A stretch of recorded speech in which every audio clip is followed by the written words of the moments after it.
Muito bom, pessoal. Vamos começar.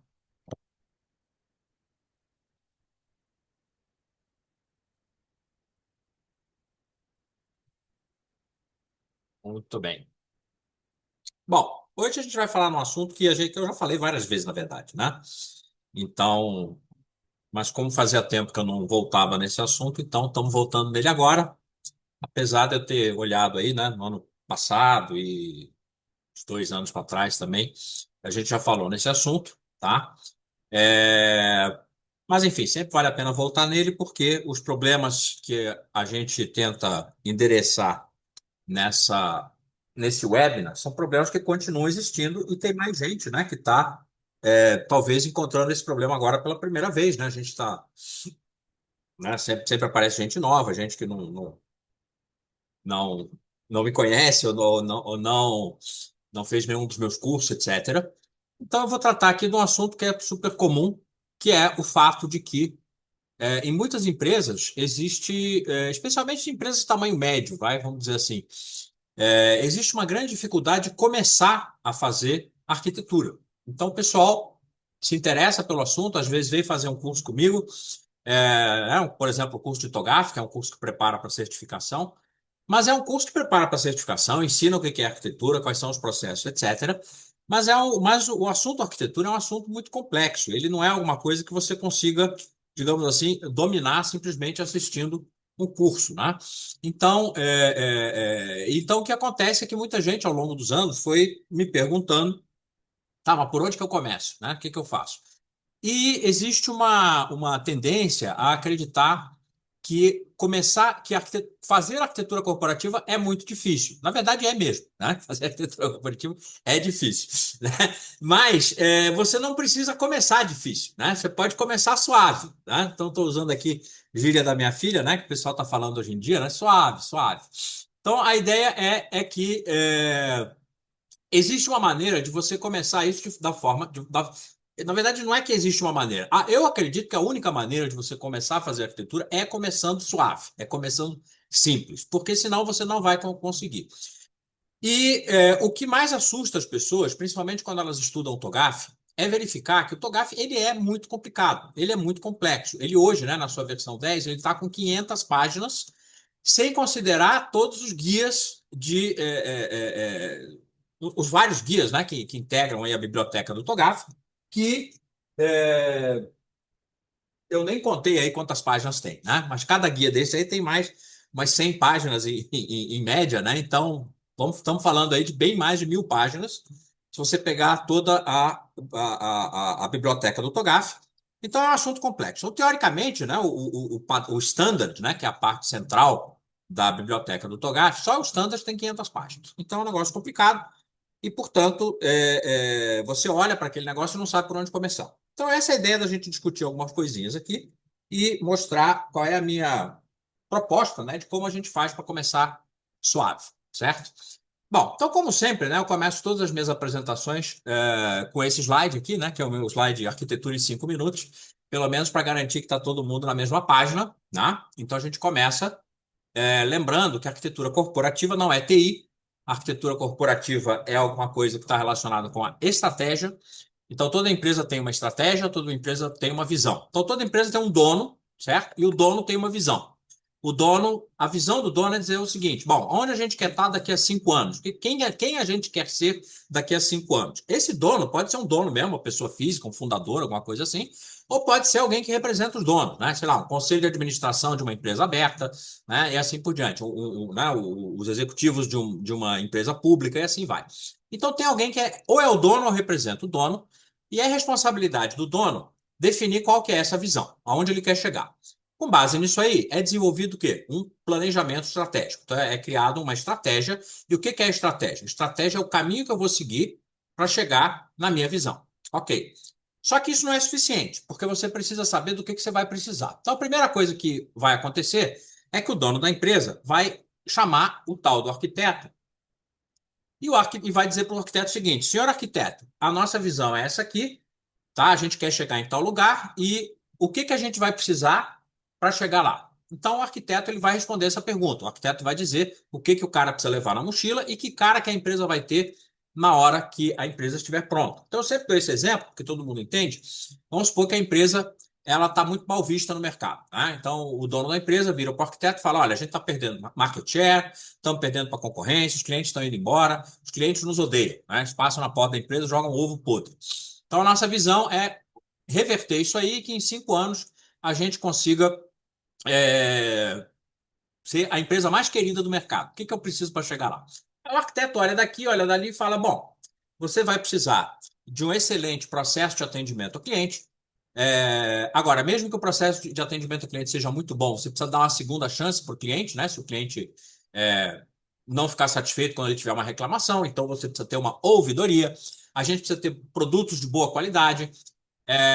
E assim por diante, né? Então, o que que nós estamos falando? Tudo isso que o arquiteto falou nesse momento, você vê que eu não citei nenhum exemplo de TI. Não estou falando de TI, né? Estou falando de aquilo que a gente conhece como arquitetura de negócio. Estamos falando de portfólio de produtos, né? Que a empresa vende. Estamos falando de organograma, estamos falando de processo, estamos falando de competências, né? Porque eu vou contratar um ouvidor, esse ouvidor precisa ter certas competências. Ele precisa conhecer, ele precisa vestir a camisa do cliente, ele precisa ser bom negociador, ele precisa conhecer legislação de consumidor, enfim, ele tem toda uma série de coisas que ele precisa saber para ele ser um ouvidor. Para a gente criar uma ouvidoria, a gente vai precisar ter processos de ouvidoria, né? Vai ter que ter um workflow, né? O que que eu faço quando o cliente entra em contato? A gente tem que registrar, correr atrás, devolver o negócio para o cara, enfim. Então, tem todo um monte de coisas que precisam ser feitas, que são aquilo que a gente chama de arquitetura de negócio. É onde vai a arquitetura de TI? A arquitetura de TI vai por baixo disso aí para habilitar isso aí. Então, se eu estou dizendo que eu preciso de um processo de atendimento a cliente, talvez o processo de atendimento a cliente funcione melhor se eu tiver o histórico do cliente, né? Se eu tiver informações sobre o cliente, etc. Então, talvez seja conveniente eu ter, por exemplo, um software de CRM. Né? Então, um sistema de CRM é uma boa maneira da gente guardar essa informação. Da mesma maneira, os processos lá da nossa nova ouvidoria também seria bom que fossem automatizados, né? Que eu tivesse um workflow automatizado para que aquilo não se perca, para que não fique só né? No post-it, né? Esse tipo de coisa. Então, a TI entra como o quê? A TI entra como habilitadora da arquitetura de negócio. Até aí, beleza. O que mais que o arquiteto tem que fazer? Ele vai olhar também para a situação atual e vai desenhar, vai mapear, né? Vai desenhar plantas que descrevem a empresa como ela é hoje. Então, nos dois casos aqui, o que que o arquiteto está falando? Ele está falando de um negócio que a gente chama de building blocks, né, ou blocos de construção, que são os componentes que juntos, né, fazem com que a empresa funcione. Então, ele desenha plantas, né? E daí que a gente usa essa metáfora da arquitetura. O que é um arquiteto? Um arquiteto é um cara que desenha plantas, né? E nesse caso aqui, na primeira conversa que o cara vai ter com o dono, ele vai criar uma maquete, digamos assim, né? Ou seja, uma visão da arquitetura, alguma coisa de como que a arquitetura da empresa deve ser. E quando ele fez, né? Quando ele mapeou a empresa, como ela é e como ela deveria ser, e comparou as duas, vai aparecer um troço chamado roadmap de arquitetura. E o que é o roadmap de arquitetura? O roadmap de arquitetura é justamente o que vai dizer como é que eu saio do as is e chego no to be. Na prática, materialmente, o que é o roadmap? O roadmap nada mais é do que o portfólio de projetos que a empresa precisa para sair do as is e chegar no to be. Ou seja, eu preciso mudar o organograma e eu preciso implantar um processo de atendimento ao cliente. Para fazer isso, eu preciso implantar um CRM. Todas essas coisas vão ser desenvolvidas de que maneira? Através de projetos. Então, na verdade, o roadmap nada mais é do que o meu portfólio de projetos. E mais do que isso, né? Esse portfólio de projetos, ele inclui todos e somente os projetos que me levam da situação atual até a situação que eu quero estar, de acordo com a estratégia, e, portanto, ele não inclui, ou não deveria incluir, né, projetos espúrios, né? Projetos que ninguém sabe direito por que foram aprovados, aquilo que o pessoal chama de pet projects, né? Os projetos de estimação, e, basicamente, isso aí deveria ser arquitetura. Quando você vai fazer a sua arquitetura propriamente dita, você tem que ter o que eu chamo de uma meta-arquitetura, ou arquitetura da arquitetura, que é, né, um mapa, uma descrição de como é que você quer que a sua arquitetura funcione. Esse aqui é um que eu uso, tá? Não é o único possível, claro, né? Não existe uma única solução para nada, mas é uma sugestão para você começar. Então, se você não tem nada, não sabe como organizar a sua arquitetura, você pode fazer desse jeito aqui, né? Você tem uma área de arquitetura corporativa. Observem que eu não pendurei a área de arquitetura corporativa em nenhum lugar do organograma. Não pendurei na TI, não pendurei em nenhum outro lugar, tá? Por quê? Porque não interessa. Na verdade, não interessa onde ela está pendurada, desde que ela faça o que tem que fazer, ok? O que é importante é que ela reporta de maneira. O trabalho propriamente dito que ela faz, ela reporta para um grupo de pessoas, que é o chamado Comitê de Arquitetura, que a empresa tem que ter. E esse comitê de arquitetura, quem é que está nesse comitê? A alta administração. Então, numa empresa de arquitetura madura, quem decide, quem toma decisões sobre arquitetura é a alta administração, não é o CIO, não é o arquiteto, nenhuma dessas pessoas, tá? É a alta administração. O dono da empresa, na verdade, tem que ser o dono da arquitetura, né? Pensa bem. Você compra um terreno e contrata um arquiteto para desenhar uma casa para você. Você quer que ele decida por você? Claro que não. Quem é que decide? É o dono do terreno. A função do arquiteto é dizer, né, usar a sua expertise, a sua criatividade para criar, né, desenhar uma casa que você goste. Mas se você não gostar da casa, você vai fazer do jeito que você vai pedir modificações. E no fim das contas, quem vai pagar a conta é você e é você que tem que bater o martelo e dizer assim, não, pode fazer a casa. Tá? Aqui é a mesma coisa. Então, o dono da arquitetura tem que ser o dono da empresa. Tá? Então, isso é uma coisa que muita gente pergunta: mas quais são as decisões que o arquiteto tem que tomar? O arquiteto tem que tomar decisão nenhuma. O arquiteto não é pago para tomar decisão. Quem é pago para tomar decisão é a alta administração. Certo? Por isso que eles ganham bem, por isso que o salário deles é alto, tem bônus, tem né, opção de ações, etc., essa coisa toda. A função do arquiteto o arquiteto é um consultor interno. O arquiteto ele tem que sugerir, né, mostrar o que é necessário, mas quem tem que tomar a decisão é o comitê, e é por isso que ele está aqui em cima. Bom, normalmente eu tenho na empresa também um PMO, já vamos falar o que ele está fazendo aqui. E essa área de arquitetura, você pode dividi-la em duas partes, tá? Arquitetura de solução e arquitetura de domínio. A arquitetura de domínio, o que é arquitetura de domínio, né? O TOGAF diz que a arquitetura se divide em domínios. Então, os domínios que o TOGAF fala são esses quatro aqui, né? Negócio, dados, aplicações e infraestrutura. Mas você pode ter outros também, né? Um dos que meio que está na moda, né? O pessoal está usando bastante, segurança, etc. Ele pode ter outros domínios também. Mas isso são os domínios. Então, arquitetos de domínio são os arquitetos que cuidam destes domínios. Esses caras, eles não participam de projeto. Eles não são arquitetos de solução. O arquiteto de solução está do outro lado aqui, né? O que esses caras fazem? Eles executam os processos de arquitetura. Se você está se baseando no TOGAF, provavelmente você vai ter um processo interno de arquitetura que é baseado no ADM. Tá? O ADM, como todo mundo sabe, eu deveria saber, né? É o método para desenvolvimento de arquitetura do TOGAF. Muito bem. Então, esses caras vão rodar o TOGAF, né? Vão rodar o ADM, né? Que são aquelas bolinhas amarelas, e vão usar aqui um framework de conteúdo com entregáveis artefatos, metamodelo, etc., para, através de uma ferramenta de arquitetura, alimentar o seu repositório de arquitetura, que é uma das coisas mais importantes da arquitetura. Bom, e além disso, eles vão executar processos de governança. Fora isso, o que acontece? A gente falou que a comparação da arquitetura atual com a arquitetura desejada, ela gera um portfólio de projetos. Beleza. Esse portfólio de projetos, ele vai ter que, né? Então você vai ter lá uma lista de coisa para fazer, uma lista de projetos. Essa lista vai ter que ser examinada, analisada, priorizada, etc. E isso é feito sob a responsabilidade de um comitê de projetos. Esse comitê de projetos normalmente também é um comitê de negócio. Ele está de alguma maneira ligado ao comitê de arquitetura, pode ser o próprio comitê de arquitetura, pode ser um subcomitê, pode ser um comitê que responde para o comitê de arquitetura, não importa. É um grupo de executivos, um grupo de executivos de negócio, principalmente, que vai decidir quais são os projetos que precisam ser priorizados. Para fazer isso, então, a gente vai ter este processo aqui de seleção e priorização de projetos, e quem é que vai participar dele? Além, né, desse pessoal do comitê de projetos, os arquitetos como um todo, tá? Tanto de solução quanto de domínio, e também o PMO. Uma vez selecionados e priorizados, eles vão para a execução. Então, o próximo passo é a execução, e nessa execução, o que vai acontecer? O arquiteto de solução aparece como consultor de projeto e o arquiteto de domínio aparece como auditor de projeto. Tá? Então, isso é uma possibilidade, é uma das formas que você pode implementar uma arquitetura, em termos assim, de arquitetura geral da arquitetura, né, de meta-arquitetura, e bem baseada no que o TOGAF diz. Tá? Não é o único jeito de fazer, tem outras maneiras, tem maneiras mais ágeis, etc. Mas, por enquanto, vamos ficar com isso aqui. Bom, quem nunca viu o TOGAF, né? O ADM do TOGAF, né? O ADM do TOGAF são as famosas bolinhas amarelas, que elas descrevem um ciclo de trabalho, tá? Que começa aqui na fase A, onde se define o que a gente vai fazer naquela rodada. Depois, nas fases B, C e D, a gente desenha a arquitetura propriamente dita, né? Em seus vários domínios. Então, a gente olha a arquitetura de negócio, de sistemas, de tecnologia, infraestrutura, e a gente desenha. Agora vai. Bom, então a gente estava aqui falando do ADM, né? E o ADM Portanto, na fase A a gente define o que vai fazer, nas fases B, C e D a gente desenha a arquitetura, tanto as is quanto to be, né? Então, para cada uma dessas bolinhas, a gente olha para o negócio, né? Como é que ele é hoje, como é que ele tem que ser, com base na estratégia que a gente identificou aqui na fase A.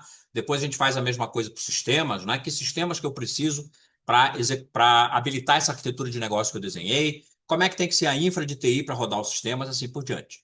Depois, nas fases E e F, a gente cuida do portfólio de projetos, né? Na fase E, a gente pega todas as diferenças, todos os gaps que a gente identificou aqui no B, C e D, tudo que precisa ser feito, gera uma primeira lista de projetos e depois prioriza essa lista de projetos na fase F e, portanto, gera o portfólio de projetos. Aí os projetos são implementados, né? Você vai para implementação e na implementação, o que vai acontecer? Os arquitetos vão fazer também a governança da implementação, que basicamente é aquela auditoria de projeto que eu falei. E por último, a gente tem, né, a casa ficou pronta, recebeu a BIT, você foi morar, então você precisa cuidar da casa, né? Dar manutenção, trocar telha, pintar de vez em quando e tal. Ou seja, você precisa fazer a gestão de mudanças, você precisa garantir que a arquitetura continua válida e continua entregando o resultado que você quer. Então, isso é o que acontece na fase H. Muito bem, tudo isso é muito bonito, mas o que acontece? Algumas limitações dessa abordagem como todo. O que acontece? Uma das questões mais importantes para você fazer praticamente qualquer mudança dentro de uma empresa é você levar em consideração as questões culturais e políticas, tá?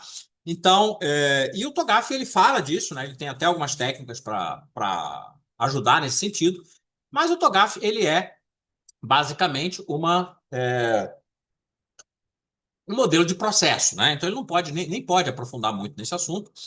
Então, de certa forma, ele, digamos assim, se você tentar fazer arquitetura olhando só para o TOGAF, você pode ter a impressão de que, aliás, não só o TOGAF, tá? Qualquer framework, né?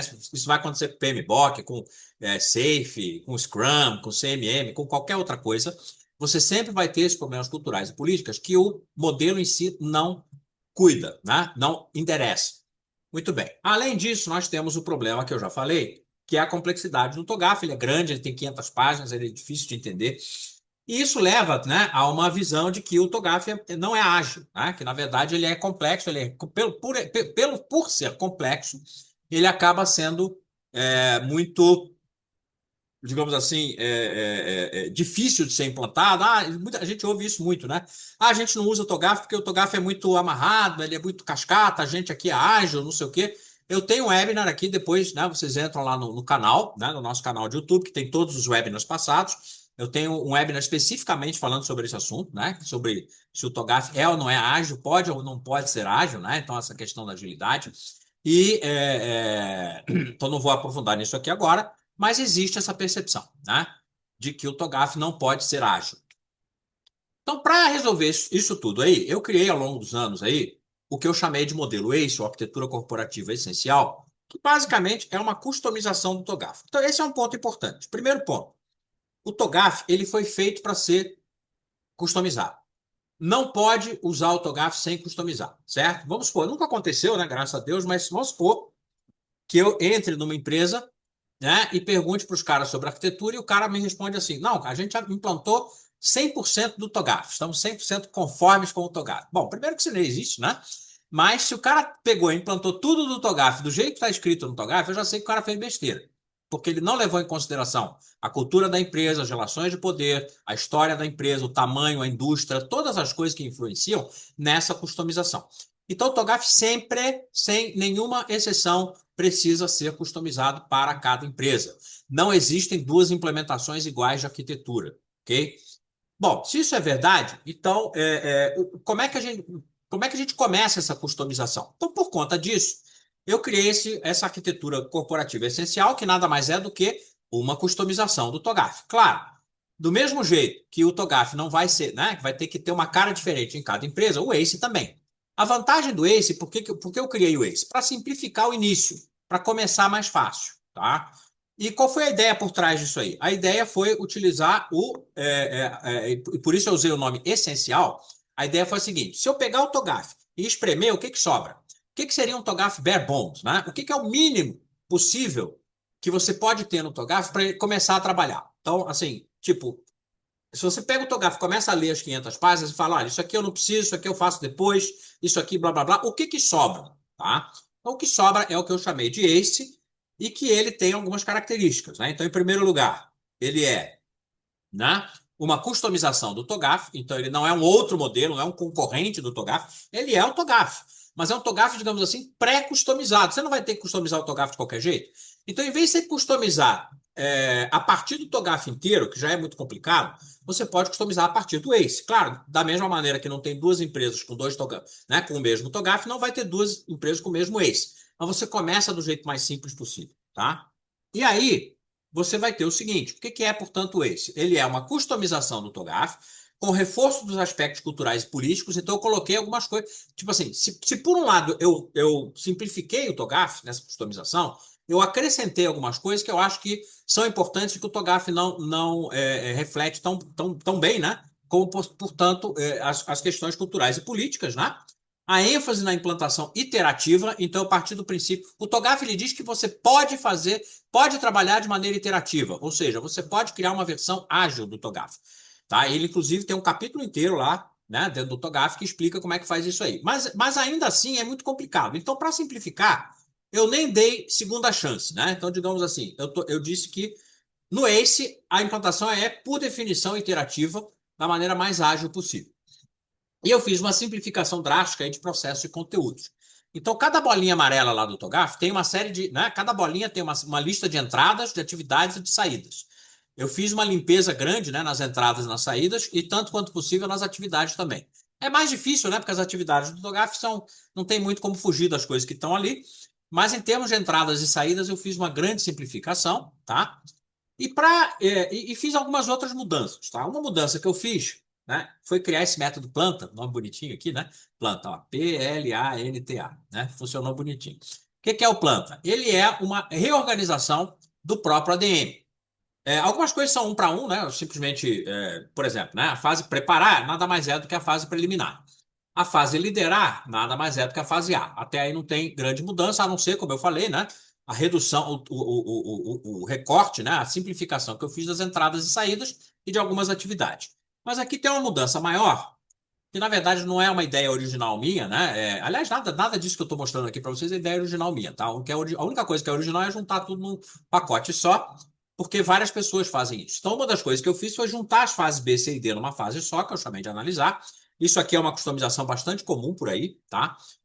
A ideia é que você tem uma fase onde você vai desenhar a arquitetura as easy to be inteira em todos os domínios, e só depois que você vai partir para o planejamento do portfólio, que eu também juntei. Então, eu juntei o EIF numa única fase, que é negociar, porque também é muito comum. Existe algumas iterações que são muito comuns no TOGAF, né? Então, o BCD é um exemplo. É muito comum você fazer assim, ó, A, B, C, D, volta, faz mais B, C, D, volta de novo, tal, tal, tal. Então, já que isso aqui é muito iterativo, por que não ser uma fase só? E a mesma coisa aqui. E, F, F. É muito comum você ficar andando entre as duas, então, já que isso é muito iterativo, vamos chamar isso aqui de uma fase só. Aí tem a fase de implementação, que eu chamei de transformar, e a fase de gestão de mudança, que eu chamei de avaliar, tá? Então, essas coisas aí acabaram ficando juntas. Muito bem. Então, isso aqui faz com que, em vez de eu ter 8 fases, eu passe a ter 5, digamos assim, o que fica um pouco mais fácil de administrar, né? E a mudança que eu acho que é a maior mudança que eu fiz é no conteúdo, tá? Se você pegar o conteúdo do TOGAF, se você pegar o número de documentos, de entregáveis, de artefatos, etc., é uma quantidade imensa de documentos que o TOGAF sugere que você faça, e isso deixa a pessoa ainda mais perdida, tá? Então eu fiz, aqui foi a maior a simplificação mais radical que eu fiz, que é o que eu chamei aqui de o framework de conteúdo para a visão holística de negócio, que basicamente, né, para quem conhece o TOGAF, quem conhece Zachman, vai ver que isso aqui é derivado tanto do TOGAF quanto do Zachman, porque também não tem muito o que inventar, né? O próprio Zachman falou que o modelo dele, né, basicamente não tem como. Você pode, digamos assim, organizar as caixinhas de forma diferente, mas o que você precisa saber está ali naquela lista e paciência. Bom, então nesse sentido eu criei uma primeira linha aqui, que é uma linha de estratégia e cultura, tá? Onde a gente vai armazenar propósito, missão e visão, cultura intencional. Essas coisas são meio fixas, né, gente? Tipo assim. elas demoram muito para mudar. Então, uma coisa você documenta uma vez e fica lá. O legal é que você consegue associar o resto do trabalho, dos projetos, com essas coisas. Por exemplo, se você colocar os valores da empresa aqui dentro, ó, da cultura intencional, e botar suas metas estratégicas aqui, ó, nessa outra caixinha, nessa outra gaveta, você depois consegue ligar com as coisas que estão aqui embaixo, tá? Então, a primeira linha, estratégia e cultura, a segunda linha, negócio. O que que eu vou documentar sobre a arquitetura de negócio? Mais simples possível, ok? Então, a estrutura da empresa, que é o organograma, os produtos e serviços que você vende, a sua geografia, onde é que você está fisicamente, e as capacidades e processos, né? Então, nos últimos anos aí entrou muito na moda o conceito de capability, né? Os capability maps, etc., esse conceito de capacidade, que é um conceito mais recente do que o conceito mais antigo de value stream, né? Cadeia de valor. Mas não importa. O fato é que, de um jeito ou de outro, aqui nós estamos falando das coisas que a empresa faz, tá? E como ela faz essas coisas, que são os processos. Então, é aqui que a gente vai, por exemplo, armazenar nossas descrições de capability, descrição de processo, esse tipo de coisa. Muito bem. E aí, aí eu fiz aqui eu fiz uma modificação que eu acho que é bastante significativa em relação ao TOGAF e até o próprio Zachman. Eu acho que é até digamos assim, a minha contribuição pessoal mais interessante, que é o seguinte: quando você olha tanto para o TOGAF quanto para o Zachman, né? Para quem não sabe quem é o Zachman, tá? O Zachman é o pai da arquitetura corporativa, tá? O Zachman Framework, né? O framework do Zachman foi o primeiro framework de arquitetura antes do TOGAF, né? Então, eu estou falando direto aqui de Zachman, né? Mas não sei se todo mundo que está aí sabe quem é o Zachman, então esse é o Zachman. Bom, então tanto o Zachman quanto o TOGAF, eles são acusados, e eu acho que corretamente, né? Eu acho que a acusação é uma acusação válida, de serem muito focados em TI, tá? O que se explica historicamente. O Zachman era funcionário da IBM, o TOGAF foi feito dentro do Open Group, né? Que é um consórcio de empresas onde as empresas mais importantes ali são empresas fornecedoras de TI, né? Estamos falando de IBM, Oracle, né? Esse tipo de empresa, né? Digital na época, né? SAP, papapá. Então, essas empresas, então isso meio que dá um viés de TI muito grande para a coisa. Só que quem trabalha, né, sabe muito bem que na hora que você vai habilitar o negócio, a TI, claro que ela é importante, mas ela não é tudo. Tem outras coisas que são importantes também. Então, no Zachman e no TOGAF, o que que vem embaixo do negócio? A TI, direto. Tá? Qual é a impressão que dá? Que a única coisa que você precisa para habilitar o negócio é de TI. E isso é falso. Todo mundo que, né, já trabalhou um pouquinho sabe que isso não é verdade. Então, TI é super importante, mas não é tudo. Então, eu acrescentei, em vez de chamar essa caixa aqui, esse caixão aqui, de tecnologia da informação, de TI, eu chamei de recursos organizacionais. E aí, eu coloquei a TI, claro, mas coloquei mais três coisas. Eu coloquei a infraestrutura física, as tecnologias operacionais e as competências. Então, você não precisa só de TI para sua empresa funcionar. Você precisa de infraestrutura física, tá? Edificações, máquinas, equipamentos, tecnologias operacionais, tá? Processos industriais, propriedade intelectual e as competências das pessoas. Tá? Então, isso significa que quando você está, digamos assim, tentando responder aquela pergunta lá do dono da empresa do que a gente vai precisar, não basta dizer que você vai precisar de TI. Você talvez precise de espaço físico, você precisa de tecnologia operacional. Claro que se você é uma empresa de informação, tá? Uma empresa que lida principalmente com informação e serviços, por exemplo, um banco, uma seguradora, etc., é mais difícil separar o que é TI de TO, né? E mesmo na indústria, né, o pessoal está falando de indústria 4.0, aonde tem uma convergência dessas coisas e tal. Mas a gente sabe que nas empresas de coisas físicas, tá?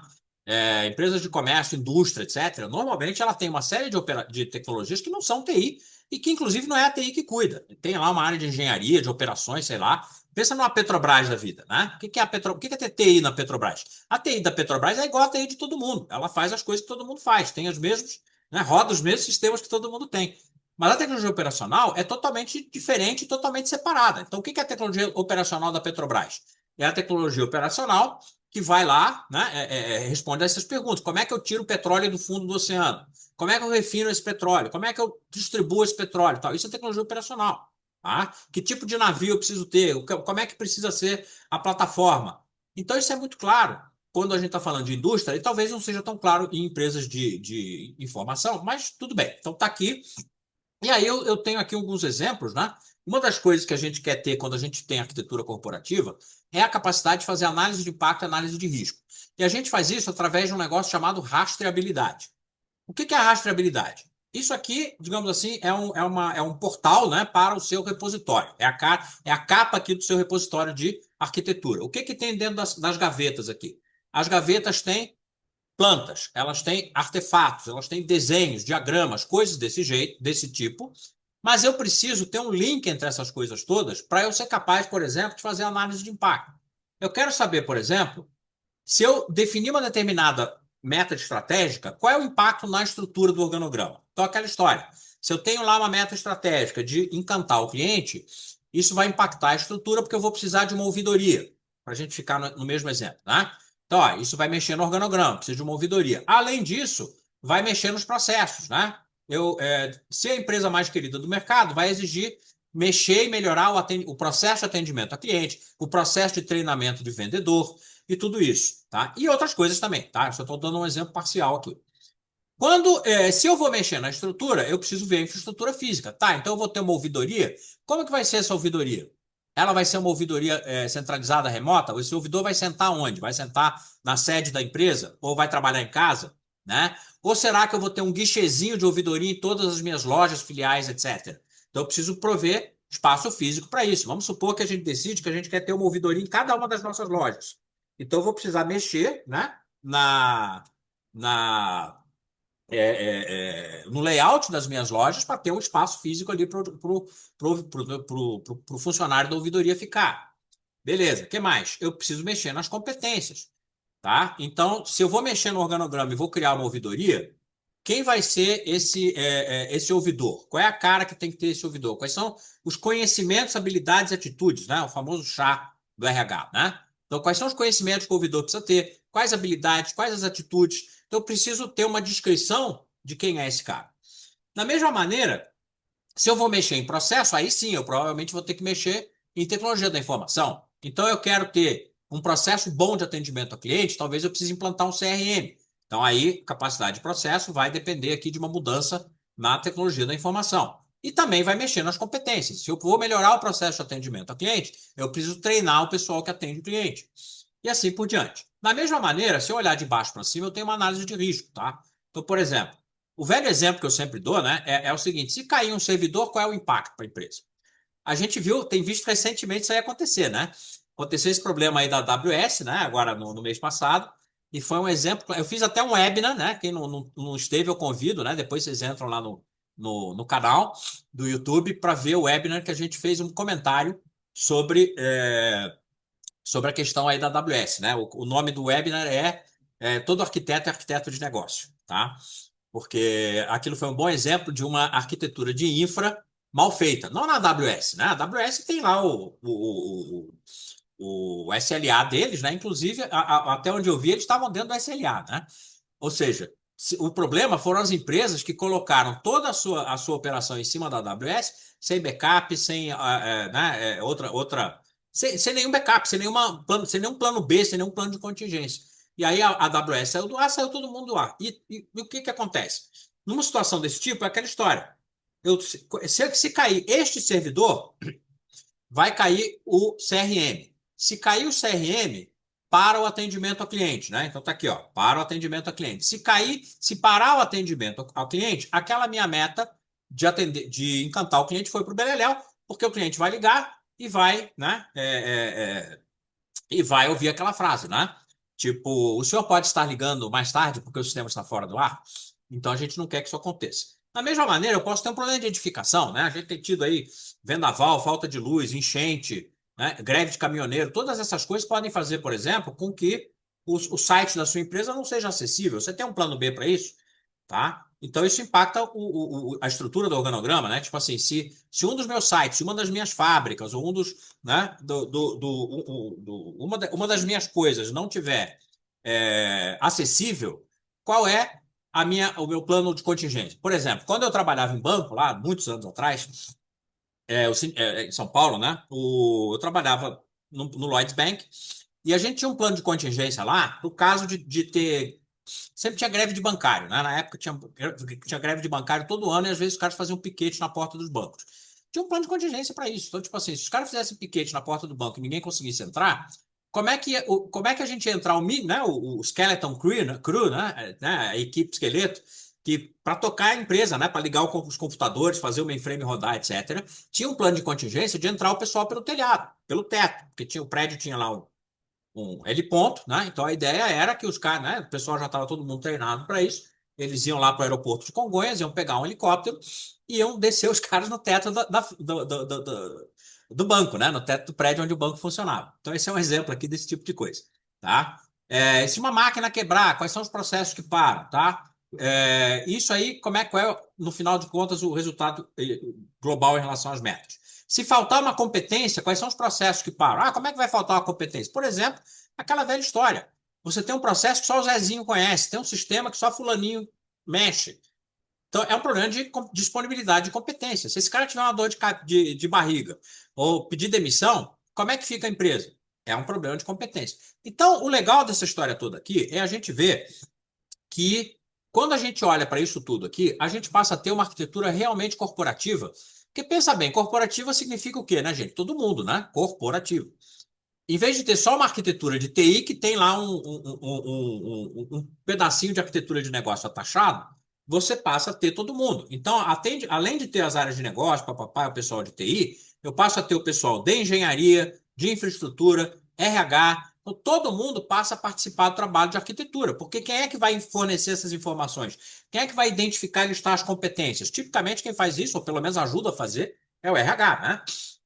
Tecnologias operacionais, provavelmente a sua empresa tem lá uma área de engenharia, uma área de operações, etc., que também, teoricamente, a gente pegaria toda essa informação de como funciona esse processo, quais são as competências, blá, blá, blá, e colocaria tudo isso no nosso repositório de arquitetura. Então, esse framework de arquitetura aqui é o framework que eu estou, o framework de conteúdo é o framework que eu proponho dentro do ACE. Tá? Então, observe que o ACE, ele, por um lado, simplifica bastante o TOGAF, mas, por outro lado, ele acrescenta algumas coisas, ok? Essas coisas aqui, né, gente? Isso aqui ainda está na fase de evangelização e catequese, né? Ou seja, eu ensino isso para os meus alunos, né, eu recomendo deixar pelo menos espaço no repositório para colocar essas coisas. Não vou dizer que está todo mundo usando, porque não é verdade, né? Não estão usando ainda, mas eu espero, antes de me aposentar, ver pelo menos algumas empresas realmente transformando a arquitetura corporativa em corporativa e não só o nome bonitinho para arquitetura de TI com uns processinhos, umas capabilities, né, em cima, como a gente vê muitas vezes. Muito bem. Então, em resumo, né, as diferenças são essas aqui, né? Né, o ADM tem as fases, entradas e saídas, e no planta eu fundi fases, reduzi e simplifiquei artefatos entregáveis e expandi a fase e analisar com mais domínios, que são esses domínios de infraestrutura física, tecnologia operacional e competência. Em relação às várias técnicas do TOGAF, isso aqui segue mais ou menos a estrutura do TOGAF, tá? Então você tem a introdução, que é a parte 1, a parte 2 é a ADM, a parte 3 são as técnicas. As técnicas do TOGAF eu fiz acréscimos, modificações e eliminações. A aplicação do ADM, né, que fala de iterações, níveis, particionamento, eu incorporei isso em outras fases. O modelo de conteúdo, né? Eu mudei, em vez de usar o metamodelo do TOGAF, eu estou usando o subconjunto do Archimate. E o painel de artefatos, né, e com novos domínios, né, que é esse que eu acabei de mostrar, o portal da arquitetura. Em relação à capacidade de governança da arquitetura, eu incorporei, né, as coisas que o TOGAF diz aqui nesses capítulos aqui da parte 5 nas outras fases aqui do planta. Muito bem. Então, legal. Então, uma das coisas importantes. Então, a gente viu aqui que a primeira coisa que eu preciso para começar suave a arquitetura é ter um processo simplificado. Beleza.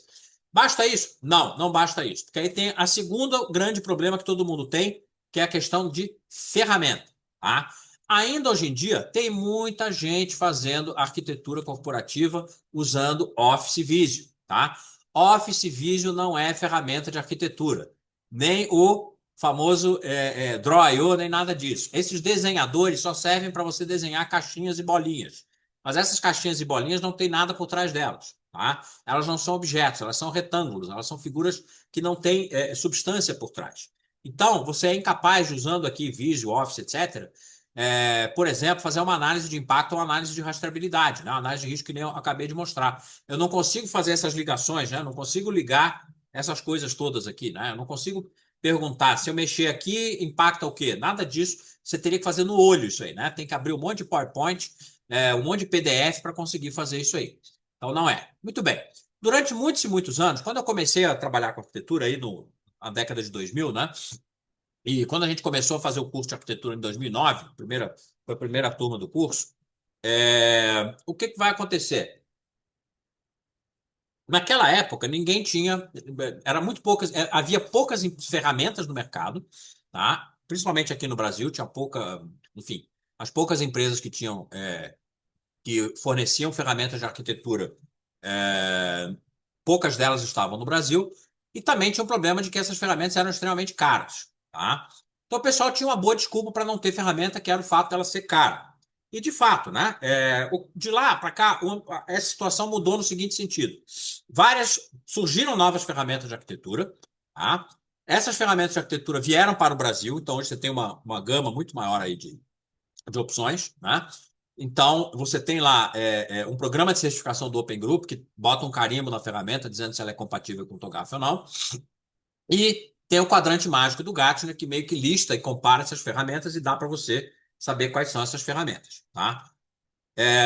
O que não mudou, e todas essas ferramentas têm essas características básicas. Você tem um repositório que te entrega a possibilidade de ter essa rastreabilidade de ponta a ponta, desde a estratégia até a infraestrutura, ok?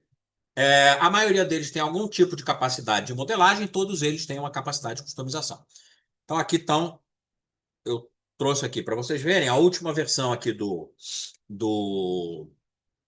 Gartner, né? Esse Gartner aqui é de setembro de 25, é bem recente, que tem aqui as principais ferramentas do mercado, tá? Então, você tem aqui, né, os líderes, né? Então, praticamente, eu tenho a impressão que todo esse povo aqui está no Brasil, né? E tem aqui, enfim, aí tem as outras coisas aqui, né? Mas aqui é para você saber o seguinte: ah, legal, então existe ferramenta, né? Só que tem um problema que é o seguinte: o que que não mudou? Desculpa. O que não mudou é que essas ferramentas continuam caras, né? Então o que que acontece? Muitas empresas, principalmente aquelas que estão começando com arquitetura e tem uma equipe pequena, são poucos arquitetos, tem, né? De um a cinco arquitetos, digamos assim, né? Principalmente arquitetos de domínio, né? Não arquitetos de solução. Porque tem um outro webinar que eu fiz, que vocês podem procurar e ver depois, que fala sobre a maturidade de arquitetura. Que é um assunto pertinente a isso aqui também, no sentido de que naquele webinar sobre maturidade, a ideia é mais ou menos a mesma. A gente começa falando que maturidade não é um negócio binário, né? Não é um negócio que você não tem arquitetura e no dia seguinte você passa a ter. Ah, implantamos arquitetura, né? Em 31 de dezembro de 2025, em 1º de janeiro de 2026, nós temos uma super mega arquitetura, super bem feita, que funciona. Claro que não é assim. Então, nesse outro webinar, eu vou mostrando lá qual é o caminho que normalmente as empresas fazem para aumentar a sua maturidade e é, o que que acontece? Você tem uma situação onde essa maturidade ela exige que você comece simples, claro, né? Que é tudo que a gente está falando aqui. E o que que acontece? A gente vê que muitas empresas começam a arquitetura tendo só arquitetos de solução, tá? Então, esses arquitetos de solução, ou seja, não tem nenhum arquiteto de domínio. O que que isso significa? Que todos os arquitetos estão, digamos assim, alocados em projetos. Muitas vezes esses arquitetos nem sequer participaram da seleção e priorização de projetos. Eles caem de paraquedas em projetos que já estão andando, tá? Que ninguém sabe quem aprovou, de que jeito, não é? Então, tipo assim, o projeto está rodando, aí cai um arquiteto, né? Chama um arquiteto para ele dar uns palpites lá. Esse é o caso mais comum de empresas de baixa maturidade de arquitetura que a gente encontra. E um primeiro esforço que as empresas fazem, muitas vezes, é selecionar um ou dois desses arquitetos de solução para começar a criar as arquiteturas de domínio. E aí você tem equipes aí que tem, digamos, até 5 pessoas, tá? E que não conseguem justificar a compra de uma ferramenta de arquitetura, porque essas ferramentas realmente são caras. Eu não estou dizendo que elas não valem, tá? Você não consegue justificar o custo-benefício delas, blá blá blá, tudo isso provavelmente é verdade. Tipo, vale a pena ter uma ferramenta comercial. Mas no início da arquitetura é muito difícil justificar porque o tamanho do cheque é grande. É muito difícil. Você está com uma equipe de arquitetura que tem 4, 5 arquitetos, acabou de começar, né? Tá meio perdido, fez um cursinho aqui, né? Né? Você não vai conseguir chegar para a diretoria e comprar uma ferramenta que custa centenas de milhares de dólares, tá? Então fica complicado. Então qual é a sugestão? Então a desculpa sempre foi essa: não usamos ferramenta porque é muito caro. Essa desculpa não vale mais, tá? Porque hoje nós temos pelo menos uma alternativa gratuita, tá? Que é uma ferramenta open source chamada Art, ok? E o que que é o Art, né? Já vou explicar o que que é o Art, mas levando em consideração que ela é uma ferramenta gratuita e open source, ela é uma ferramenta que permite você começar a fazer arquitetura direito, com um repositório decente, com rastreabilidade, respondendo as perguntas necessárias e assim por diante. Isso significa que você vai conseguir mostrar resultados de arquitetura que mais na frente vão conseguir justificar você ir, inclusive, fazer o investimento numa ferramenta comercial. Porque aí sim, você vai dizer, olha só, a gente bateu no limite aqui da ferramenta open source, a gente, né, tipo, fizemos o que deu para fazer bastante coisa legal, mas daqui para frente, se a gente quiser ir adiante, a gente vai precisar investir numa ferramenta comercial. Mas é muito mais fácil você justificar uma ferramenta comercial depois que você já tem uma prática de ferramenta do que começando quando você não tem nada. E eu tenho visto isso, né, com os meus clientes de forma muito frequente, né? Muita gente. Hoje é muito comum eu perguntar e o cara falar assim: o que que você está usando? Ah, estou usando a ferramenta XPTO, paga, né? Ferramenta grande, cara, etc. E aí eu pergunto: e o que que vocês fizeram? Como é que vocês chegaram lá? A resposta cada vez mais é essa. A gente começou com AT. A gente usou o AT durante não sei quanto tempo, durante 1 ano, 2 anos, e aí a gente foi lá e comprou a ferramenta paga e fez a migração, né? Normalmente essa migração dá mais ou menos trabalho, mas não é assim, não é retrabalho total, tá? Dependendo da ferramenta, esse retrabalho pode chegar até quase a zero, né? Quer dizer, algum retrabalho sempre vai ter, claro, mas a ideia de que você vai jogar tudo fora que você fez no Art, vai ter que começar tudo de novo na ferramenta nova, não é verdade, isso não funciona desse jeito. Então, muita gente dizendo isso, olha, a gente usou o Art 1 ano, 2 anos, e agora a gente está pagando, né, entramos aqui, fizemos um investimento nessa ferramenta comercial. Muito bem, então dá para fazer. Então, o objetivo dessa aula aqui, desse webinar, é justamente falar essas duas coisas. Use um processo simples, que é o ACE, e use uma ferramenta grátis, que é o Art. Então vamos falar um pouquinho mais do Art agora. Não confundir o Art com o Archimate, tá? O que é o Archimate, gente? Não sei se todo mundo sabe. Archimate é um padrão do Open Group também. Ó, o Open Group aqui. Então, nós estamos falando aqui de dois padrões do Open Group, o TOGAF e o Archimate. O TOGAF é um padrão é um framework de arquitetura corporativa como um todo, e o Archimate é um padrão de linguagem de modelagem, tá? O Archimate é uma linguagem, ele é uma representação, ele é uma linguagem da mesma linhagem, digamos assim, que a gente já tem há muito tempo, né? Então, por exemplo, o que você usa para desenhar sistema de informação? Ah, provavelmente você usa alguma coisa parecida com o ML. Antigamente a gente usava diagramas de entidade e relacionamento, né? Antes disso a gente ainda fazia diagrama de fluxo de dados, etc. Tem toda uma linhagem desse tipo de coisa. Depois veio o BPMN para fazer modelagem de negócio e um belo dia alguém falou assim: olha só, por que que a gente não tem uma linguagem para modelar arquitetura? Tá? Esse cara o Mike Lankhorst, né? É um cara holandês, né? E ele criou essa linguagem. E essa linguagem foi doada, digamos assim, para o Open Group e hoje é o Open Group que cuida. Então, esses dois modelos são primos. Mas como eles são primos, não são irmãos, não, tá? Eles têm até algumas diferençazinhas entre eles, mas, inclusive, é política do Open Group manter os dois independentes, né? Claro, o Open Group recomenda que você use os dois juntos, mas tanto o TOGAF quanto o Archimate foram desenhados para funcionarem por conta própria. Então, tipo assim, você pode usar o TOGAF sem o Archimate, claro, né? Porque o TOGAF é muito mais antigo do que o Archimate. Então, antes de existir o Archimate, todo mundo fazia isso, usava o TOGAF sem Archimate. Mas você pode continuar fazendo isso hoje em dia e usar outro tipo de mapeamento. Por outro lado, você também pode usar o Archimate como linguagem de representação sem usar o TOGAF. Então, se você não usa o TOGAF, usa alguma outra coisa, algum outro framework, você pode usar o Archimate para fazer a representação. Então, aqui eu estou mostrando, nessa figurinha aqui, eu tenho o meta, não é bem o metamodelo, tá? É parte do metamodelo, porque aqui eu estou falando de todos os tipos de objetos que podem ser definidos na linguagem do Archimate, tá? Então, vocês observem que ele tem algumas coisas parecidas com o TOGAF, como alguns domínios, né? Então, olha só, aqui tem essas caixinhas amarelas são o domínio de negócio, tá? Então, todas as caixinhas de amarelas são caixinhas que a gente usa para representar building blocks de negócio. O que coisa que tem aqui, ó? Ator de negócio, papel, processo, função, serviço de negócio. Então, são caixinhas que representam esse tipo de building block de negócio. Depois eu tenho as caixinhas azuis que representam objetos, building blocks na camada de sistemas de informação, tá? Então, você tem componente de aplicativo, né? Interface, processo, enfim, todas essas coisas. Aqui em verde eu tenho a infra de TI, mas eu também tenho, a partir de uma versão mais recente, não, na versão original do Archimate não tinha isso, mas depois incluíram, ó, caixinhas para você representar coisas físicas.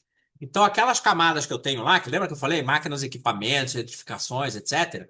Dá para fazer na linguagem Arquimate também. Olha só, eu tenho uma caixinha chamada equipamento, uma chamada material, uma chamada instalação, outra chamada rede de distribuição. Então, se você quiser usar esses símbolos aqui para representar a tua infraestrutura física, olha, aqui é a sede da empresa, aqui é a fábrica, aqui é o centro de distribuição, aqui tem um caminhão, aqui tem um avião, aqui tem um navio. Tudo isso dá para representar hoje em dia na linguagem Arquimate. Ainda, além disso, tem genéricos, né? Então tem um aqui para você representar a localização física, né? E tem esses dois aqui, ó, motivação e estratégia, que são muito interessantes porque são os que a gente utiliza para representar o nosso planejamento estratégico, tá? É aqui que entram as coisas do tipo, ó, capability, né? Value stream, né? Que são coisas que estão na moda. E a gente também coloca aqui coisas do tipo, ó, as metas de negócio, né? Então, se você tem, sei lá, você está usando o OKR, por exemplo, como medida, né? Aí de desempenho, etc, etc. Você pode representar o OKR. Aqui, tipicamente, o pessoal utiliza esse cara aqui, ó, resultado, né? Então, que afinal, né? OKR é Objectives and Key Results, né? Objetivos e resultados-chave. Meta e objetivo, na verdade, só tem um, né? Na linguagem Arquimate. Meta e objetivo é meio sinônimo aqui. Então, aqui, ó, meta e resultado é Objectives and Key Results. Então, você pode usar essas duas caixinhas para representar seus OKRs, por exemplo, né? Então, e aqui, o que está faltando aqui para isso ser um metamodelo completo? Está faltando os relacionamentos, né? Não dá para mostrar todos os relacionamentos aqui, porque o diagrama ia ficar meio ilegível, mas é bom você saber que a linguagem inclui relacionamentos que dizem como que essas caixinhas podem se relacionar. Então você vê que tem vários tipos diferentes de relacionamento, tá? O TOGAF ele é muito rico para representar vários tipos de relacionamento. E o metamodelo fala quais caixinhas podem falar com quais outras caixinhas, quais são os relacionamentos permitidos pela linguagem para você conectar duas dessas caixinhas quando você está alimentando o seu repositório. Muito bem. Então, não confundir, tá? Archimate é a linguagem de modelagem, que é o padrão do Open Group, e o Arch é a ferramenta open source, gratuita, né? Que você pode baixar nesse link aí, inclusive, né? Se você quiser brincar com ela.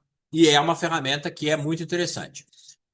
Bom, uma coisa interessante sobre o Art é o seguinte: o Art foi criado por dois caras, dois franceses, ferramenta, tá? Não a linguagem. A linguagem foi inventada por um holandês. O Art foi criado por dois franceses que,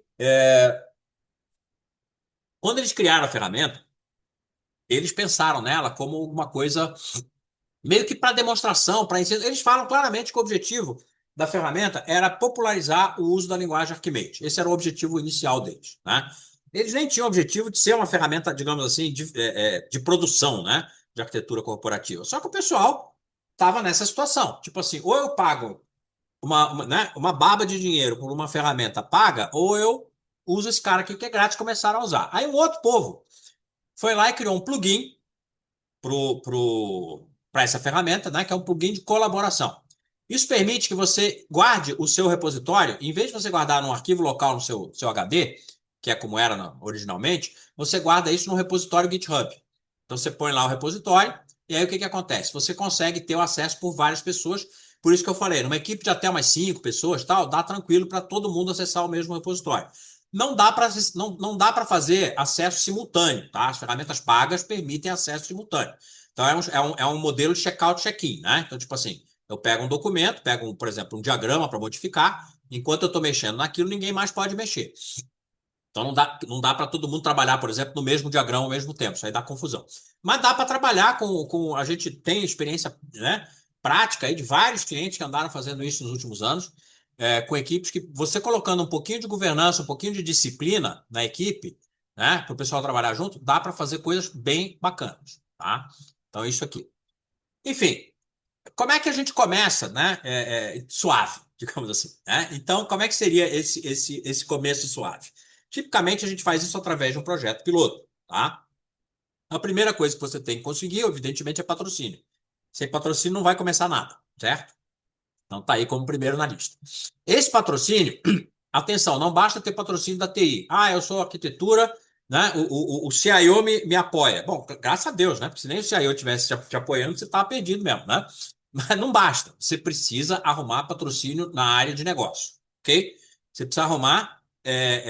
O ideal é que você procure na área de negócio. Não precisa ser a empresa inteira, tá? Você pode achar uma área de negócio Normalmente toda empresa tem uma área de negócio que tem uma boa relação com a TI. Se a tua arquitetura é como a de quase todo mundo que está dentro da TI, tá, ainda, então você vai fazer o seguinte: você vai procurar e vai. Toda empresa, toda TI tem uma área de negócio que é a queridinha, né? Que é a parceira. Então é sempre a mesma área que onde você faz POC, testa nova tecnologia, testa inovação, não sei o quê. É sempre assim. Então, quando a gente fala, problemas entre TI e negócio, a gente está generalizando, né? Porque na empresa típica, a TI normalmente tem bom relacionamento com algumas áreas de negócio e tem um relacionamento meio complicado com outros. Então, pega uma dessas áreas que você tem um bom relacionamento, propõe, né? Vende a ideia para os caras para obter patrocínio, tá? Aí, evidentemente, você precisa ter equipe e ferramenta, né? Então, a minha sugestão é equipe. Claro, você tem que ter uma equipe aí, né? Mínima que vai fazer esse trabalho. Essa equipe tem que estar bem treinada, tem que estar bem capacitada, tem que saber o que está fazendo. E a ferramenta que eu sugiro aqui é o próprio Art, né? Para você começar. Você começa tipicamente com uma avaliação de maturidade, para você saber o que você já tem em termos de arquitetura. Pode ser nada, pode ser alguma coisa. Normalmente, alguma coisa sempre tem, né? Então, você tem que fazer um pouquinho de arqueologia aí, cavocar, achar umas ruínas aí, sempre tem alguma coisa que dá para usar, tá? E aí você começa documentando no sprint, que eu chamo de sprint zero, a arquitetura estratégica, que para quem conhece isso aqui que eu chamo de cubo mágico, tá? A figura que o Togashi utiliza para representar os diferentes níveis de detalhe da sua arquitetura. E o cubo mágico ele diz o seguinte: tem uma arquitetura chamada estratégica, que é essa amarela aqui em cima, que ela olha para a empresa inteira no longo prazo, mas ela não é muito detalhada. Isso é a tal da arquitetura estratégica. Então, no sprint zero, a gente vai documentar estratégia e cultura e essa visão de altíssimo nível aqui da empresa, né? Inclusive com aquela primeira camada lá de negócio, né? Incluindo organograma, capabilities, value streams, produtos, geografia, tal, tal, tal, tá? E ainda nesse sprint zero, a gente vai selecionar um segmento. O que é o segmento? O que são esses tijolos verdes? O TOGAF diz que para você aprofundar a sua arquitetura, você não vai conseguir fazer isso para a empresa inteira ao mesmo tempo. Você não tem braço para fazer isso, tá?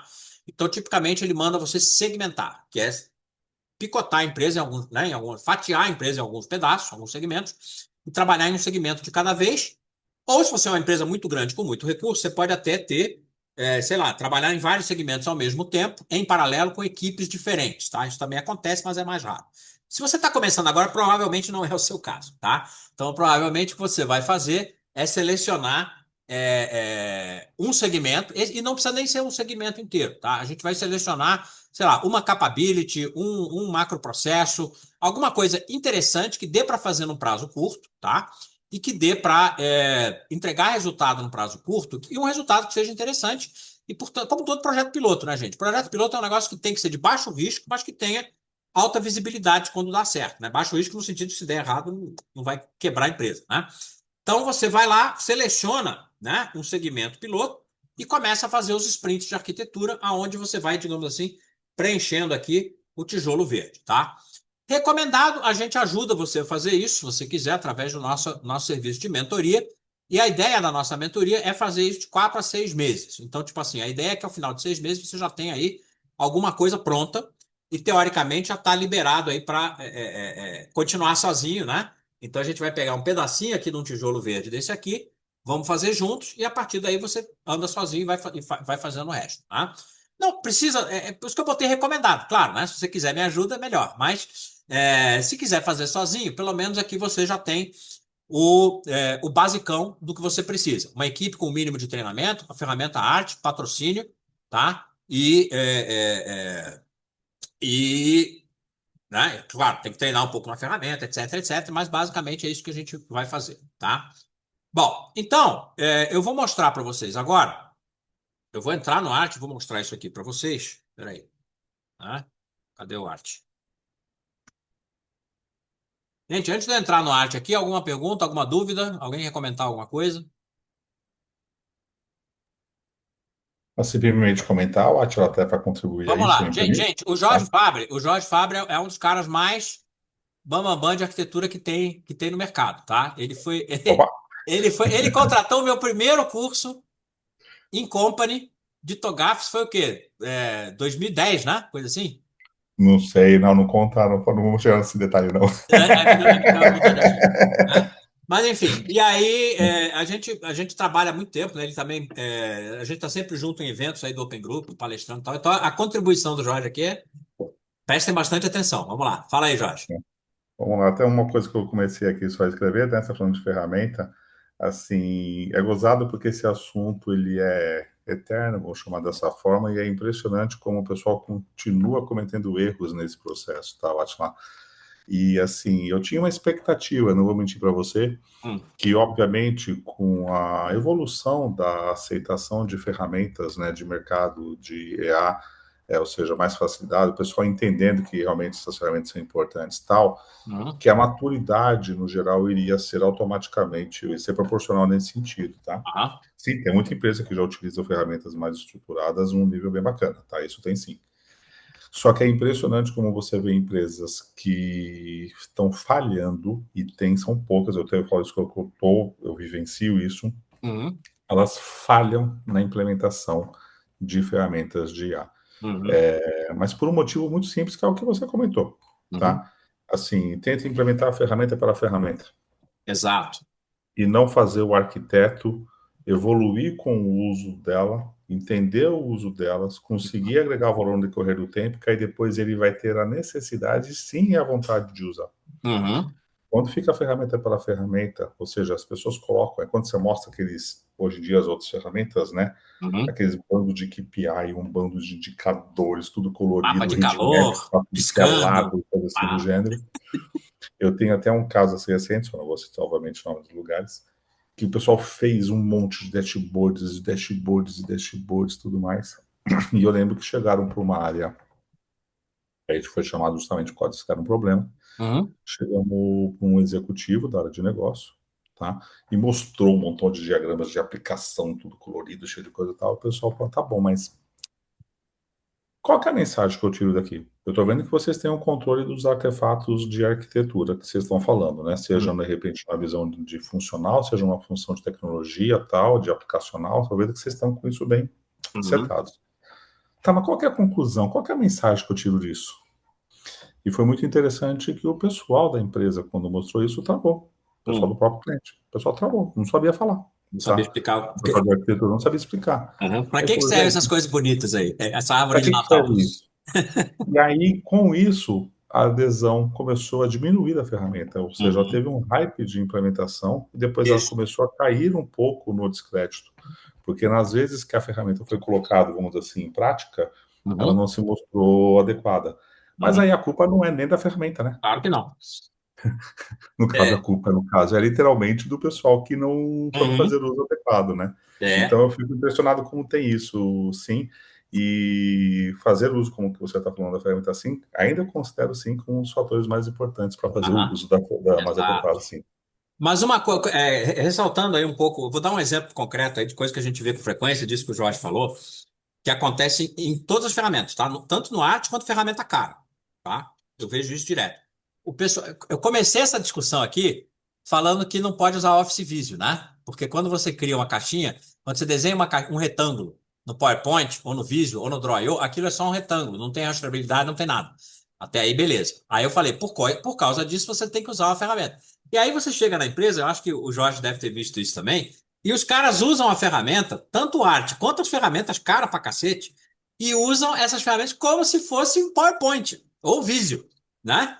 O cara vai lá, vai preenchendo os diagramas, abre um monte de diagrama, é, não estão conectados uns com os outros, não tem rastreabilidade, por quê? Porque o cara está usando a ferramenta como se fosse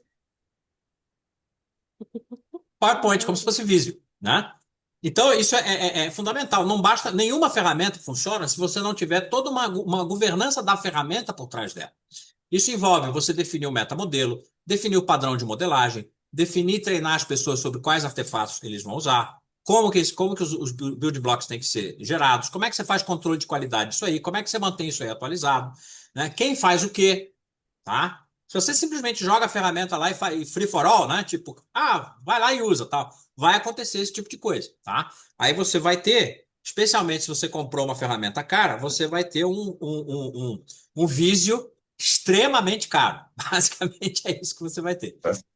E aquela coisa, um item que você falou até da ferramenta no próprio, né, do que estava lá do link para poder mexer, um Aham, item até muito simples, rastreabilidade.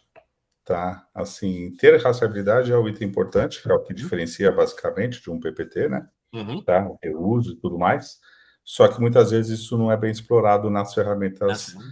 que têm mais recursos. Aí não adianta nada, se você não explorar isso, você acaba fazendo desenhos também, vamos dizer assim, isolados, como se fazia no Isolar. PPT. Aí, Aí é melhor usar o PPT, né? Que é mais barato, né? Todo mundo sabe usar. tudo bem disso. Mas é só para poder compartilhar a mensagem aqui, tá? Não, Desculpa, perfeito, acho que Jorge. é só Obrigado poder pela. passar Aham. justamente disso, que no mercado ainda tem muita situação dessa nesse É, acontecendo, tá? isso mesmo. Show. Valeu, Jorge. Mais alguém quer comentar alguma coisa? Não, pessoal, tô aprendendo. Tô nessa área e só tem 4 anos só, então tô Aham. escutando bastante. Não, Legal, fica Beatriz. tranquila, Beatriz. Tem gente que às vezes tem 1 ano e já acha que já é Já manja Ah, mas já demais. tudo, tá? assim. Não que não seja possível, pelo amor de É. Deus, não é isso não, tá? Mas assim, eu Mas sempre digo o seguinte: tem que ter um pouco de cicatriz de guerra, sabe aquela coisa, tá? com certeza. Então, isso que vai mexendo. Mas eu acho que é muito prazeroso quando você vai evoluindo nesse sentido. É uma área que eu acho apaixonante justamente nisso, quando você faz isso adequadamente. Isso. Bom, boa sorte para você. É uma coisa que eu não sei como vocês enxergam, né? Eu trabalho hoje com uma plataforma de EA. E também a gente acaba utilizando o Arc um pouquinho também. Uhum. A cultura da área de negócio é muito complicado você comunicar com essa linguagem da arquitetura corporativa, né? Então, essa é uma grande dificuldade que eu venho enfrentando de uns 2 anos pra cá, Uhum. que os projetos acabam ganhando um pouquinho mais de força, você vai fazendo mais Aham. projetos. É, eu sei que é necessário ter um treinamento dessas pessoas, né? Uhum. Que vão estar comunicando ali com a gente, tô falando da área de negócio. Eu trabalho mais na parte de negócio, tá, pessoal? Não Aham. trabalho na parte de aplicações. Aham. É, a dificuldade que a galera tem de abstrair é muito grande, assim. Aham. Então, às vezes, a gente usa desses recursos, por exemplo, a gente tem toda a plataforma lá com tudo documentado, Uhum. cria as modelagens conceituais, todas bonitinhas, Uhum. mas quando a gente chega na hora de comunicar, parece que dá uma travada, assim, um choque de cultura muito grande. Ah, vamos pôr PPT mesmo? Vamos montar uma apresentação bonita aqui e apresentar para tentar comunicar melhor o que Tá, está aí eu acho que modelado, tem sabe? dois aspectos aí. O primeiro aspecto, eu acho que é o seguinte: não sei se é o seu caso, da sua empresa, etc., né? Mas eu vou falar uma coisa que a gente vê com bastante frequência. O que que acontece? A maioria dos profissionais de arquitetura vem da TI. Tá? Isso é um fato histórico, né? Não é bem bom nem ruim, é um fato histórico. Tá? Quase 95% dos profissionais vêm da TI. E esses profissionais têm muito pouco conhecimento de negócio. Às vezes conhecem bem o negócio da sua empresa, que estão lá há muito tempo, aquela coisa toda, né?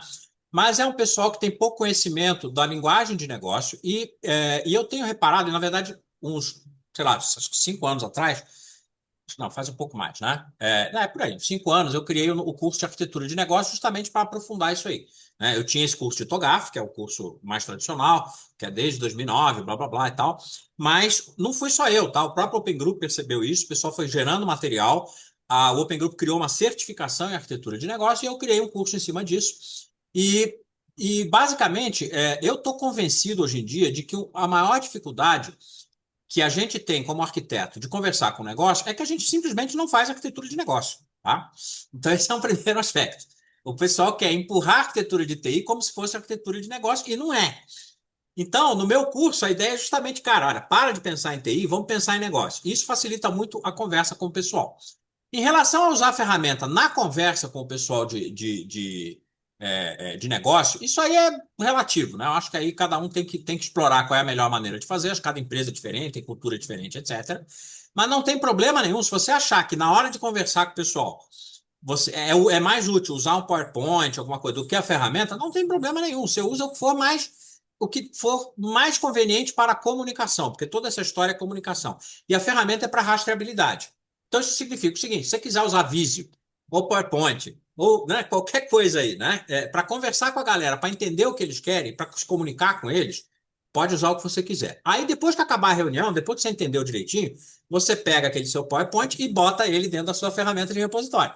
Tá? E É. aí, e aí você não precisa mostrar isso para ele. Claro que hoje em dia, mais ou menos aquilo que o Jorge estava falando, né? Você hoje com essas ferramentas comerciais, você consegue fazer uns dashboards super bonitinhos, com mapas de calor, blá, blá, blá. E isso aí é mais fácil de mostrar para os caras, porque você pega um mapa de capacidade, por exemplo, que está pintado de várias cores, isso é uma coisa que normalmente o pessoal entende, tá? Então, eu diria o seguinte: quanto mais eu souber de arquitetura de negócio enquanto arquiteto, não só de arquitetura de negócio, mas também do negócio da empresa, mais fácil é falar com o cara na língua dele, tá? E não tentar empurrar um vocabulário de arquitetura que o cara não interessa, né? O vocabulário que a gente tem que usar como arquiteto é o vocabulário do cara. Depois a gente traduz internamente aqui para o nosso vocabulário de arquitetura, alimenta o repositório e beleza, né? Mas, digamos assim, o foco tem que ser essa coisa de conversar com o pessoal na língua deles. E eu acho que o que falta muitas vezes eu vejo isso muito no curso, né, de arquitetura de negócios. O pessoal vem, né, eu tô dando, a gente está terminando uma turma agora de arquitetura de negócio, né? E como sempre, né, a maioria dos alunos é de TI. E o pessoal às vezes fala assim, pô, cara, eu tô fazendo aqui o exercício, né? A gente faz umas dinâmicas, os exercícios. E o pessoal fala, ó, o Ronaldo tá aí, o Ronaldo tá fazendo o curso, né? E o pessoal fala assim, cara, eu fui fazer esse exercício aqui, na minha cabeça veio tudo de TI, de sistema, de aplicação, eu tive que dar 2 passos atrás para, né, para abstrair disso aí e pensar. Então, isso é um vício que a gente tem porque a gente é de TI, né? A gente nasceu dentro da TI. Então, é um esforço que a gente tem que fazer para meio que, digamos assim, voltar atrás, né? E fala, não, deixa a TI para lá, depois a gente fala de TI. Tá? Faz sentido para você, Beatriz? No meu caso, eu sou de negócio, eu vim de negócio Você. mesmo e tô indo pra TI, tô vindo pra TI de uns Tá bom. dois Então anos você pra tá vindo cá. você é dos 5%, então. Eu tô vindo do outro lado. Tá. Mas faz muito Aham. sentido, sim. É que às vezes a gente fica naquela preocupação de ter a validação do negócio. E, por exemplo, você mostra um mapa de capacidades pro cara, né? Uhum. Olha, essa aqui são suas capacidades, esse aqui é o mapa de calor, de problemas que você tem, essa capacidade que tá ruim. Aí o cara ele olha assim, tá, mas como é que tá aquele processinho, Não, sabe? isso acontece, O né? cara olha para um modelo operacional dele lá Uhum. embaixo e Aham. é difícil você transpor essa cultura do tipo, cara, isso aqui é seu modelo de negócio, isso aqui é seu Uhum. modelo operacional, tipo isso, sabe? Não, isso é verdade. Mas aí é uma questão que não tem muito o que fazer a não ser Não tem treinar o muito pra usuário, ver. né? É a Então, o que eu falo? maturidade da É a maturidade empresa da mesmo, empresa, a maturidade, né? porque, digamos assim, essa visão sistêmica, teoricamente, todo executivo tinha que ter, né? Senão ele não deveria Uhum. ser executivo, né? E muitas vezes a gente não tem. Então, a gente meio que tem que, como você falou, tem que meio que ir forçando a barra para o cara ir aprendendo. Porque, tipo assim, você, de certa forma, eu sempre achei que o arquiteto tem a oportunidade de ser um grande agente de mudança dentro da empresa. Tá? Mas para Com ele ser um certeza. agente de mudança, ele tem que ser capaz de fazer isso. Ele tem que ter muita paciência, ele tem que perceber que ele vai ter que ensinar um monte de coisa para um monte de gente diferente. E cada um na sua língua, né? Eu falo que o arquiteto tem que ser poliglota, né?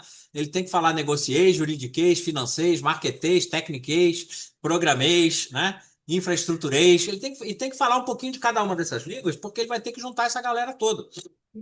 Então, eu acho que não tem assim uma solução fácil para isso, né? Porque, na É. verdade, você tem que educar o próprio pessoal. Assim como você tem que educar o pessoal de TI para pensar menos em TI, né? Você tem que educar o pessoal de negócio para pensar em termos mais abstratos, mais sistêmicos, né?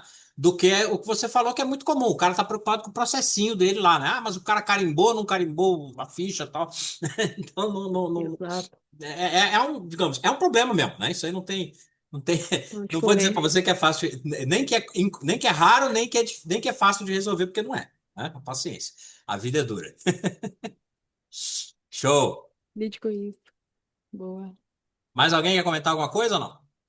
Então, simplesmente um comentário que eu quero fazer, Beatriz, eu acho que o que é legal de trabalhar com arquitetura, e é isso que você está experimentando agora, né, que você tem trabalhado nisso, identificar as diferenças de maturidade, tanto do lado de negócio quanto de tecnologia, para você falar na linguagem que eles vão entender, é uma das funções do ser arquiteto, Uhum. entendeu? Putz, mas eu coloquei lá o desenho, eu coloquei a solução, eu coloquei, isso, o pessoal não entendeu, tá? É. A maturidade é muito baixa. Na salinha lá escondida dos arquitetos, eles detonam a empresa o tempo inteiro, né? Nossa, a pessoa não tem maturidade, a pessoa não tem, né? O pessoal, né? Os arquitetos mandam ver nesse sentido. Pode até acontecer isso, mas eu falo o seguinte: mas você, como arquiteto que é responsável por ajudar a empresa a se transformar e melhorar e chegar num cenário diferente. Então é você que tem que entender o cenário, de repente, de uma área, de um setor, como é que está.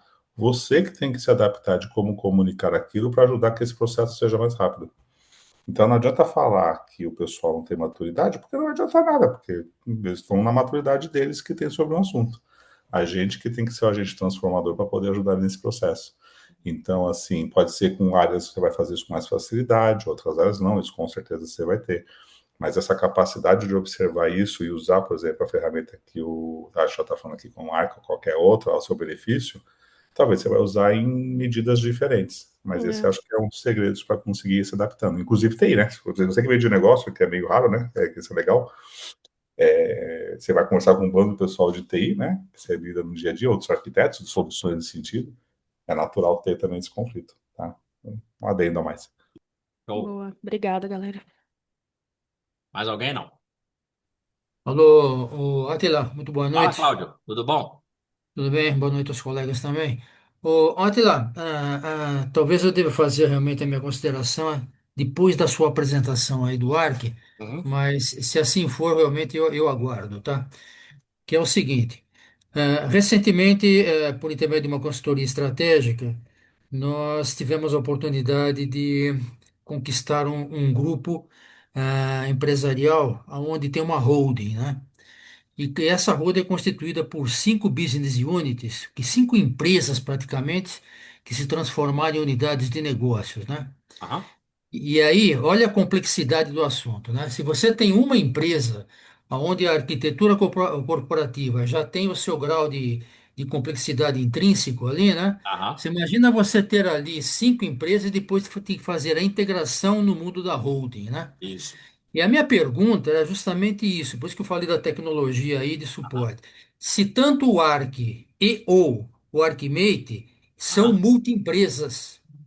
Não, na verdade é o seguinte, se você olhar aqui, deixa eu voltar numa figurinha aqui. Peraí. O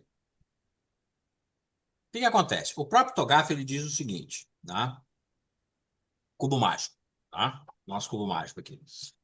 Ele fala que um dos critérios possíveis de segmentação é justamente a segmentação por BU, tá? Por unidade de negócio ou até por empresa de um grupo. Então você, na verdade, isso aqui é meio recursivo, tá? Você pode, dentro de cada tijolo desse, você pode ter de novo uma visão global e assim por diante. Mas, tipo assim, vamos supor, o que você está falando, uma empresa que tem 5 BUs, ou 5 empresas, né? Uma holding com 5 empresas, você teria que ter uma visão global disso aqui, né? E trabalhar com cada uma das empresas como se fosse um segmento, tá?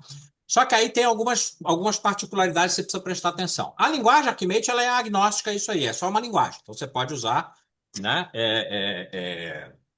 Em qualquer situação, tanto para um departamento quanto para multi-empresas. Então, o Archimate em si, ele é irrelevante em relação a esse sentido. E a ferramenta arte, a limitação dela é a seguinte: ela é uma ferramenta que dá para botar muita coisa dentro dela, tá? E agora, se você tem 5 empresas e aí tem toda uma complexidade que teria que resolver primeiro. Tipo assim, quando você olha para o cubo mágico, a primeira pergunta que você vai ver, vai fazer é a seguinte: bom, como é que vai ser a estrutura da área de arquitetura que vai atender essas 5 empresas? A gente vai ter uma área de arquitetura em cada uma das 5 empresas, né, e uma área central. Isso aí é o que a gente chama de esquema federativo, tá? Então, arquitetura federada. Então, você tem lá um time central na matriz, na holding, e você tem um time de arquitetura em cada tijolo verde, né? Em cada coisa. E aí tem que ter uma coordenação entre esse pessoal. Ou você vai ter uma única área de arquitetura que atende todas as 5 empresas, tá? Então, você tem todas essas perguntas para responder, e aí a ferramenta vai ter que vir a reboque das respostas dessas perguntas. Agora, tem algumas considerações importantes. Se você olhar lá o velho livro, né, o Enterprise Architecture as Strategy, né, que é o livro da Jane Ross, que é um livro já clássico, né, bem antigo, ela fala dos vários modelos operacionais, e aí essa discussão entra aí também. Porque vamos supor que você tem essas 5 unidades de negócio, e as 5 unidades de negócio são completamente diferentes. Tem outros clientes, outros produtos, né? Pega uma General Electric, por exemplo, né? A GE, ela fabrica turbina de avião, geladeira, lâmpada, e cada unidade de negócio dessa é completamente diferente, tem tecnologia diferente, inclusive tecnologia operacional completamente diferente. Outros clientes, né? Então, a GE vende geladeira para dona de casa, enquanto que ela vende turbina de avião para Boeing. Então, nesse sentido, o que vai acontecer? Cada unidade de negócio vai ser tão diferente uma da outra que faz sentido você ter uma arquitetura separada para cada um, porque vai ter muito, muito pouca coisa em comum, tá? Agora vamos pegar um exemplo oposto. Pega, por exemplo, uma seguradora. As seguradoras muitas vezes também separam unidade de negócio, aquela separação clássica de seguradora, né? Você tem lá uma unidade de negócio de automóvel, residência, vida e previdência. Só que o que que acontece? Numa seguradora, essas várias unidades de negócio têm muita coisa em comum, elas têm processos em comum, elas provavelmente usam a mesma infraestrutura, elas gostariam, né? E normalmente esse é um dos objetivos até de botar arquitetura, de fazer, né, cross-selling, né? Então pegar o cliente lá de seguro de automóvel e tentar vender para ele um seguro de casa, etc, etc. Então, nesse caso aí, apesar de serem 3 unidades de negócio, a gente vai estar a gente vai querer lidar com elas como se fosse uma coisa só para não perder as oportunidades de reuso, né? E não perder a visão holística. Então, nesse caso aí, provavelmente você vai querer ter um repositório só. Então, na verdade, a pergunta é quantos repositórios você quer ter? Um só ou um por empresa? Né? E isso vai depender dessas questões aí que eu falei. Respondida essa pergunta, eu diria o seguinte: é sempre melhor ter um repositório só. Só que o que que acontece? Normalmente, se você tem uma empresa muito grande, com um monte de áreas de negócio, provavelmente, e se você tiver um grande número de arquitetos para dar conta disso aí, provavelmente você vai querer ter uma ferramenta comercial que seja mais parruda do que o arte, né? Mas isso não impede que você comece a fazer com arte também, tá? Mas vai ficar mais complicado nesse sentido de você organizar esse trabalho dependendo de onde é que estão os arquitetos, você tem um arquiteto em cada uma das 5 empresas ou não, né? Então tem um monte de fatores aí que entram em consideração. Agora, na verdade, tanto a ferramenta quanto a linguagem Archimate, elas são meio agnósticas, né? A estrutura da organização, a estrutura da equipe, etc. Tá? Não sei se eu respondi, Cláudio. Eu acho que o importante aí, Atila, é o seguinte: a minha preocupação com a rastreabilidade. Algumas decisões do Conselho de Administração, Uhum, que realmente está acima ali da própria, da própria holding e se uhum, reporta aí ao grupo de acionistas e investidores, alguma decisão, de repente, uma decisão lá, ela impacta realmente todas as empresas que uhum, fazem parte do grupo lá. aham, E aí entra a questão da rastreabilidade. Rastreabilidade no contexto de apenas uma empresa, ok, uhum, está compreendido, perfeita a estrutura aham, lá. Mas em termos de uma decisão que vai impactar, eu quero saber se impacta ou não impacta a uhum, empresa um, 3, 4, 5, 6, seja o que for, uhum. é que é isso que eu preciso saber, a rastreabilidade realmente, se teria isso daí. Por isso que eu falei realmente A que será muito. rastreabilidade depende do número de repositórios, tá? A rastreabilidade completa Certo. você só vai ter se tiver um único repositório, tá? É, Se você tiver um repositório por empresa, que nem eu falei, você teria que fazer essa análise 5 vezes, né? Tipo assim, em cada uma delas, e mesmo assim, mas isso supondo que a rastreabilidade entre as 5 unidades é muito pequena, tá? Ou seja, que elas são bem isoladas. É aquela questão de acoplamento e coesão, né? Ou seja, você só faz sentido ter mais de um repositório se a coesão, se o acoplamento entre eles for muito baixo. Tipo, sabe? Os processos, sistemas, infraestrutura de uma empresa são completamente diferentes dos processos, sistemas e infraestrutura da segunda, da terceira e assim por diante. Para ter essa rastreabilidade que você está falando, tem que ter um repositório só. Tá? tá ok, está compreendido, Atlas. A Hansin comentou aqui no chat, né? Quer comentar, Hansin? Dá um exemplo. Opa, está me ouvindo? Estamos Tá me ouvindo. ouvindo? Estamos. Bom, só para falar da experiência pessoal do Arc, né? Eu uso o Arc, a gente usa o Arc há 8 anos, né? E nós somos uma holding com 5 empresas e 4 arquitetos, né? Aham. Claro que o Arc não é uma ferramenta, sei lá, maravilhosa, e a empresa nunca quis investir numa ferramenta de arquitetura mais parruda. Então a gente se virou. Uhum. Então, por exemplo, a gente precisava gerar relatório, gerar um monte de coisa, o que que a gente fez? Tem um plugin do Arc lá que joga no banco. Então jogamos tudo num banco, plugamos o Power BI lá e gerávamos os relatórios. Uhum. Ah, precisávamos trabalhar em equipe. Cara, tem um plugin do Git lá que a gente trabalhava, fazia os commits ali, cada um se planejava com os commits, né? E depois atualizava, cada um atualizava o seu. Aham. Ah, precisamos de mais funcionalidades no Arc. Cara, tem um plugin de scripts. Criamos lá dezenas, dezenas, quase Exato. chegando a mais de 100 scripts para fazer coisas que o Aham. Arc não faz. E assim a gente foi se virando, entendeu? Aham. Nós chegamos recentemente a mais de 30 mil objetos dentro do Arc. Nossa preocupação é que ele não aguentasse. Aham. Mas é uma questão de máquinas. Põe memória na tua máquina ali e usa. Aham. Entendeu? Perfeito. Então, assim, a experiência, usar o Arc, cara, é uma questão assim de você conhecê-lo bem. né? Assim como qualquer ferramenta, entendeu? Perfeito. Então, assim, e a gente conseguiu. Até hoje a gente utiliza. Quando houve a separação das empresas, quando juntou a empresa, cara, foi um Deus nos acuda, mas a gente conseguiu entregar todas as Aham, visões, aham, todos os planejamentos, acompanhar todos os projetos. aham, Mas, assim, dá um trabalho. Você vai ter um trabalho a mais. uhum, Enquanto que a Beatriz comentou aí, eu tenho que gerar visões diferentes, porque nosso diretor de TI, por exemplo, ele não gostava do Arquimedes, da linguagem, né? aham. Então, o que que a gente fazia? Cara, Mudava a PowerPoint. figurinha. Mudava as figurinhas lá, jogava no PowerPoint, né? A gente Abraço. criou um plugin lá para gerar PowerPoint, jogava lá e mandava para ele. Aham, O pessoal de arquitetura de solução também não gostava. Criamos lá um script que gerava lá no Draw.io aham. elementos do C4 e mandava lá para a C4. Você galera, quer ver entendeu? C4? Tá aqui o C4. É isso aí. Né? Pois é. Então, assim, a gente foi se virando nesses 8 anos que a gente usa o Arc, né? Aham. E, cara, saiu do outro lado. Né? Show. Pesa um pouco à medida que você vai crescendo nos elementos ali, porque Uhum. o Arc ele usa uma arquitetura XML internamente, então, Uhum. mas assim, ele aguenta o tranco. Posso garantir para todos vocês. Né? Show. Sensacional. Ó, o depoimento aí do Rancin, sensacional. Bota na prática, né? As coisas que eu estou falando, né? Dá um exemplo muito bom. E uma coisa que eu não falei, que o Rancin falou aqui, que é importante, é o seguinte, né? É essa expansibilidade da ferramenta arte, porque pelo fato dela ter conquistado muita gente, começou a ter toda essa digamos assim, comunidade em volta do arte, né? O pessoal criou. Primeiro criaram o plugin de colaboração, que é esse do Git, tá? Depois tem esse que ele falou aí que eu não falei, né? Tem um plugin para você falar com banco de dados. Essa solução que o Hansin falou, muita gente faz, tá? Você exporta para o banco de dados e usa o Power BI em cima para fazer, né? Para fazer apresentações bonitas, né, pro pessoal. E também tem essa outra que ele falou que é muito legal, que são os scripts. A ferramenta, o Art, ela tem uma linguagem, você consegue escrever scripts, né? Ela tem uma linguagenzinha, né? Imagina assim uma coisa tipo um JavaScript, né? É, É um Java, ele usa o Graalvm por baixo, né? Então é um Java com JavaScript. Então você é, consegue estender a ferramenta fantástico. Então você faz o que você quiser, entendeu? Você cria esses scripts, você pode fazer as coisas aí que o Hansen falou. Tem gente que faz mapa de calor, por exemplo, porque não dá para fazer mapa de calor nativamente.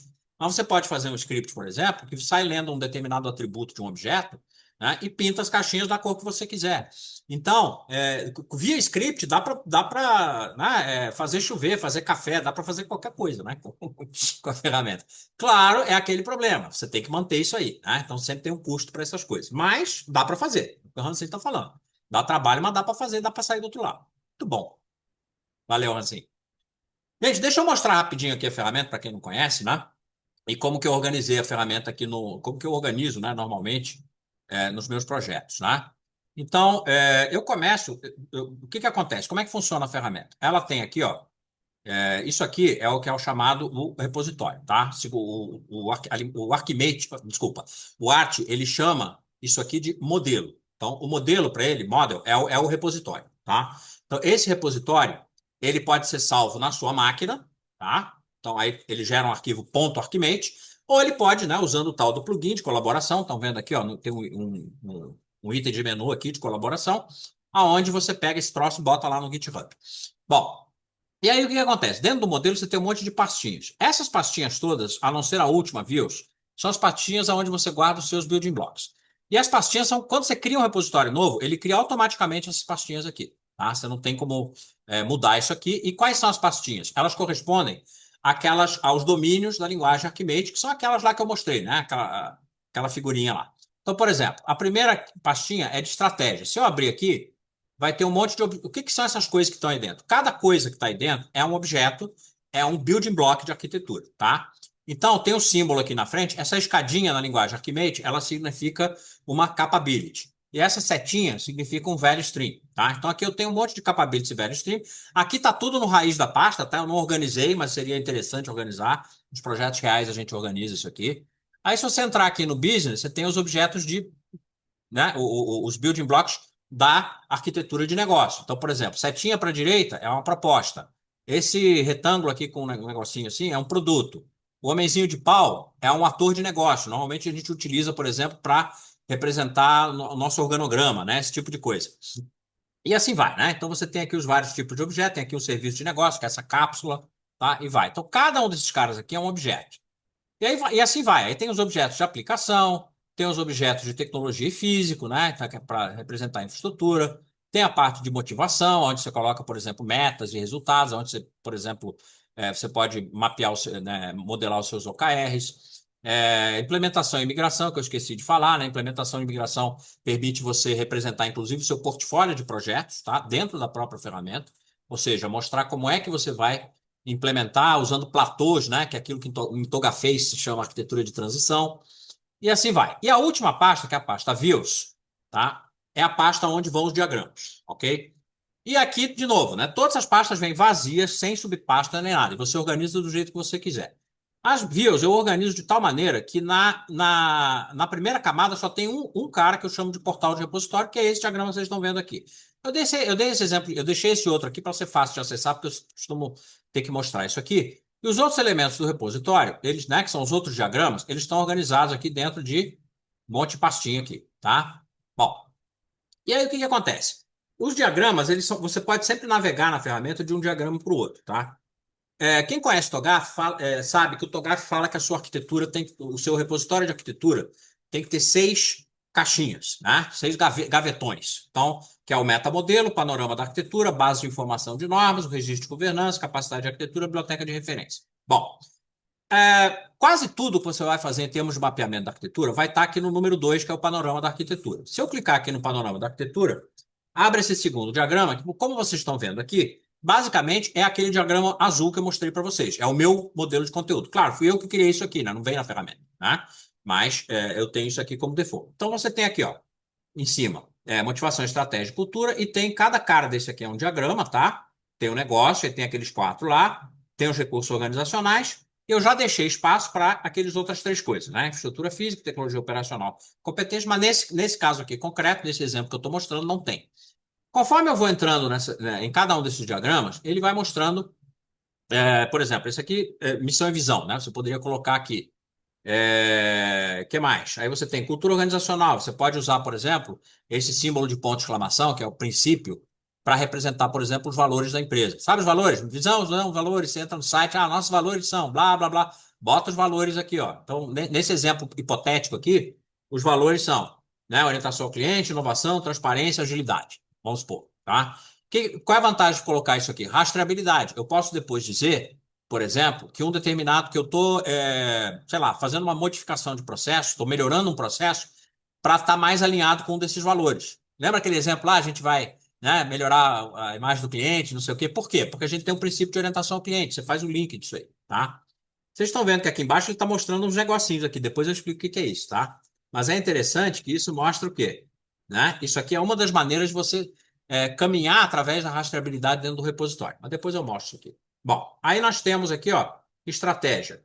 Hoje em dia, em termos aí de, né, dentro do curso de arquitetura de negócio, tem várias maneiras de você representar a estratégia da empresa, tá? Mas hoje em dia eu tô recomendando que a gente utilize 2 modelos que todo mundo conhece, todo mundo usa, que são muito bons, que são o Canvas, né? O Business Model Canvas, tá super na moda, que você pode fazer dentro do próprio repositório e tem a vantagem de que você está usando aqui, né, objetos que você depois vai usar dentro, vai explodir, vai explicar melhor dentro do seu próprio repositório. Então você tem o Canvas dentro do repositório.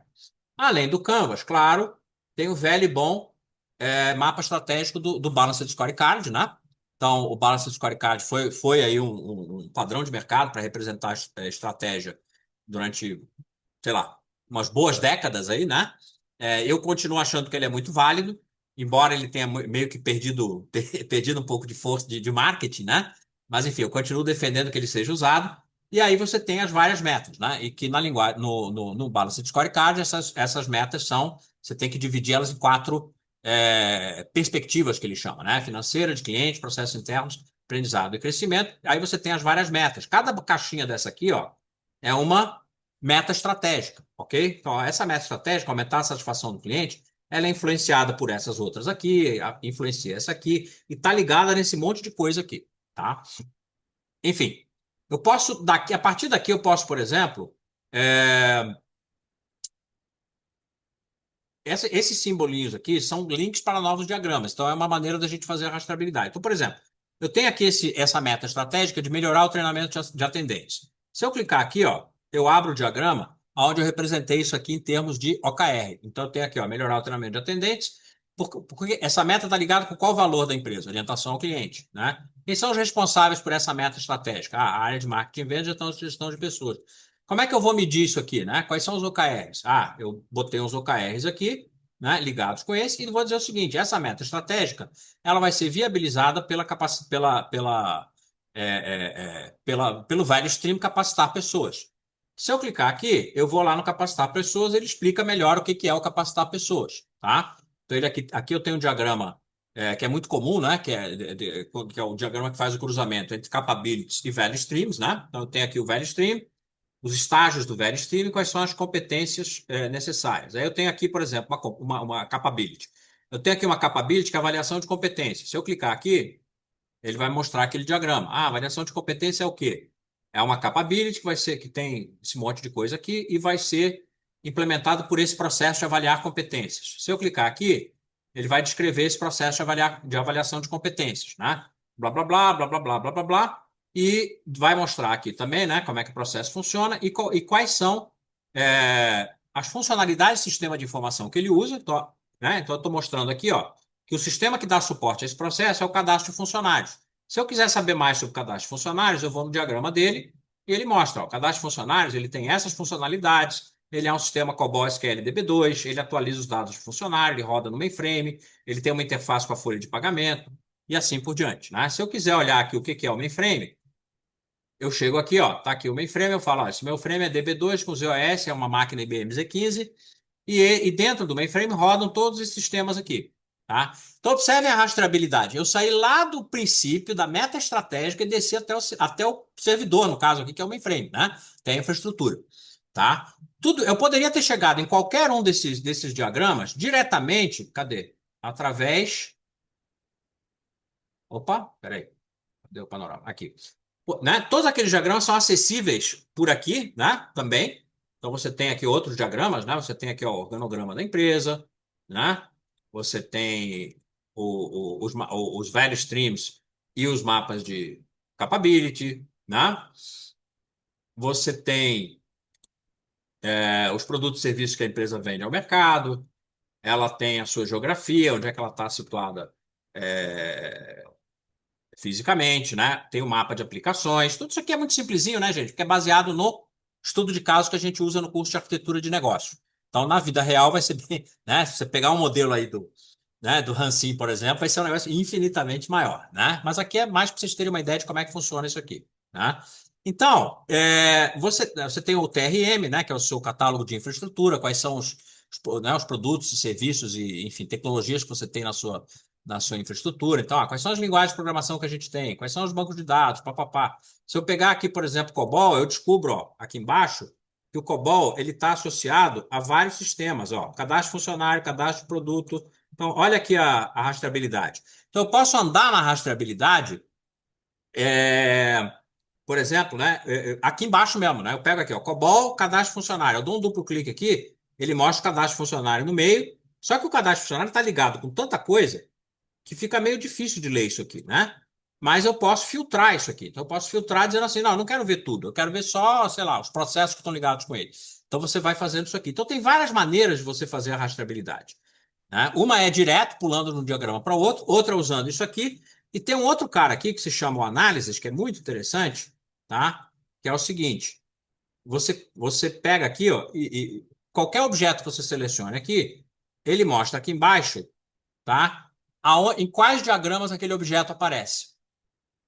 Então, isso permite você fazer também a rastreabilidade. Se eu clicar aqui no, sei lá, no COBOL, por exemplo, eu vou ver que ele aparece no cadastro de cliente, cadastro de funcionário, papapá, de fornecedores. Se eu for aqui no cadastro de funcionário e pegar, opa, ele usa, né, o cadastro de funcionário suporta o processo de avaliar competência. Se eu clicar no avaliar competências e vier aqui no análise, ele vai falar, olha, esse processo de avaliar competências, ele é usado em quais views, em quais diagramas, né? No Capability Context, na avaliar competências nível 1 e no cadastro funcionário. O cadastro funcionário é esse aqui, né? Então, eu posso ir num outro diagrama, encontrei ele aqui, né? Se eu quiser saber se a avaliação de competência está onde, né? Eu venho aqui no análise, ele fala, está nessas coisas todas aqui, né? Então, eu venho aqui e acho outro diagrama. Então, aqui eu estou mostrando. Isso aqui, gente, isso aqui é uma passagem super rápida, mas é só para mostrar para vocês o aspecto mais importante de uma ferramenta de arquitetura, que é a rastreabilidade. Tá? Que é essa capacidade de eu sair de um lugar e chegar no outro. Sair da estratégia, chegar no servidor, sair do servidor, chegar na estratégia, né? Ligar todas essas coisas. Então, todos esses objetos que estão aqui dentro, dessas pastas, né?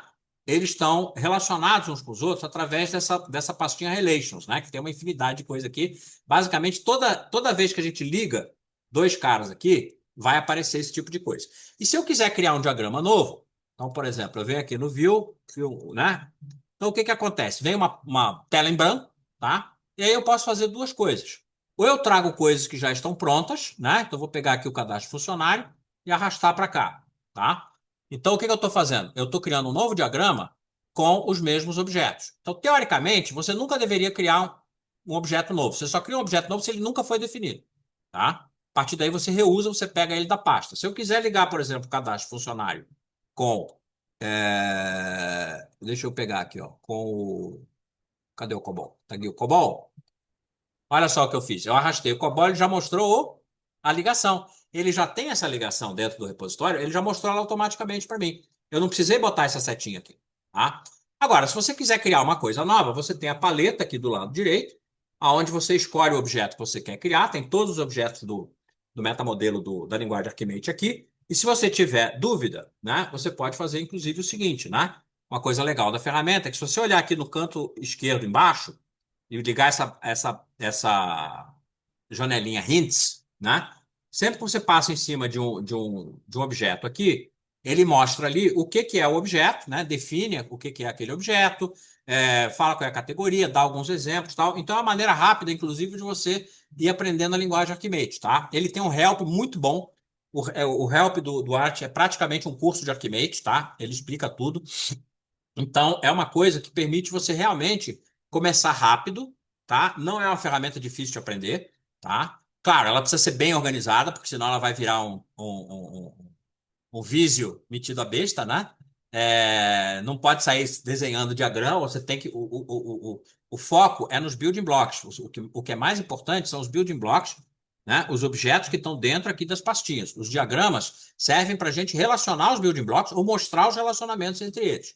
Então, esse é um erro muito comum. O cara sai criando coisa nova aqui do lado direito na paleta, quando a regra é nunca cria um objeto novo. Veja primeiro se ele já existe.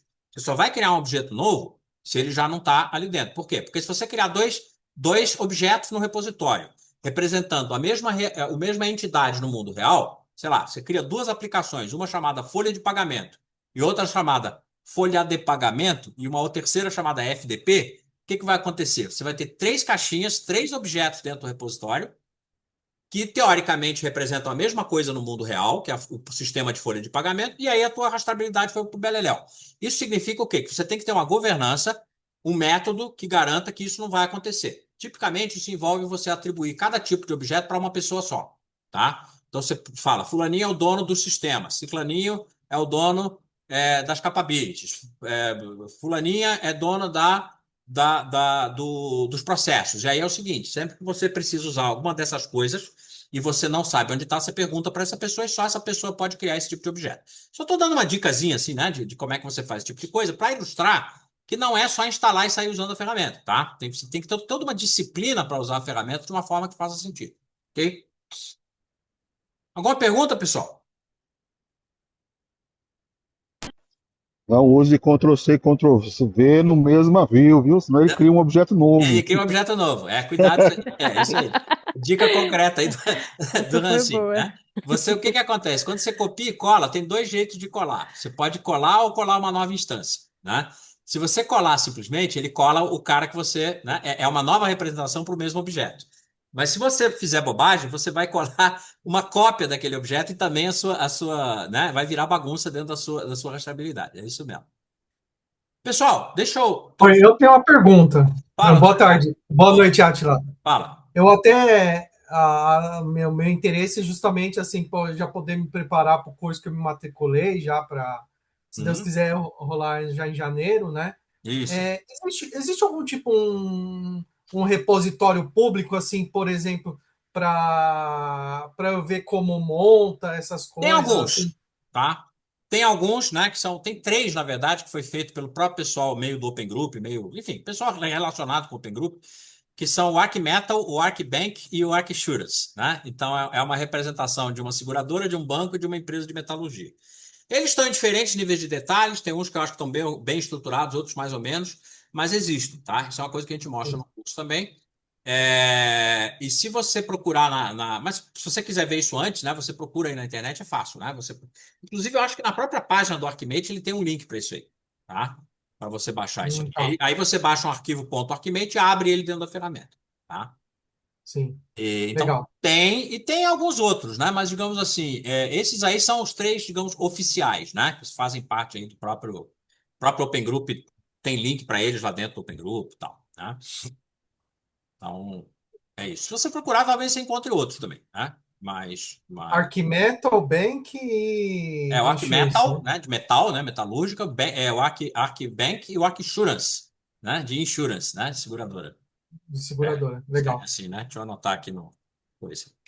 Arc Insurance. Opa, Insurance. Hã? Isso aqui, Sim. Legal. tá? Eu já entendi como é o esquema, porque aí eu vou tentando entender um pouco dessa parte da navegação Aham, e ligação entre as caixinhas, né? aham. Essas, Não, essas inclusive vocês que modulares. vão fazer o curso comigo em janeiro, antes do curso, eu vou passar inclusive tem dois webinars aí que vocês precisam assistir, que são pré-requisitos, né? Que já para dar um pontapé inicial. Aqui, eu acho que semana que vem eu devo já passar para todo mundo que está inscrito, para o pessoal já ir brincando, né? E já ir vendo um pouquinho esse tipo de coisa, tá? Tudo bem, agradeço. Fico aguardando então ansiosamente. Beleza. Valeu. E já que o Antônio Carlos falou no assunto, né? Então vamos aqui para o nosso comercial, né? Então, tudo isso que eu falei aqui é meio que um resumo, tá? É uma amostra grátis aqui do que a gente vai ver no nosso curso de arquitetura na prática. Esse curso foi o terceiro curso que eu criei, tá? O primeiro curso foi o curso de TOGAF, como eu falei, que está aí desde 2009. Treinou um monte de gente, né? Uma infinidade de gente aí que hoje é certificada em TOGAF. Depois eu criei o curso de arquitetura de negócio, que eu falei um pouquinho deles para vocês. E mais recentemente eu criei esse curso de arquitetura na prática para responder exatamente esse tipo de pergunta. Cara, eu quero uma ajuda para começar isso do zero. O que eu faço? Né? Então é um curso que vai começar na última semana de janeiro, próxima turma, né?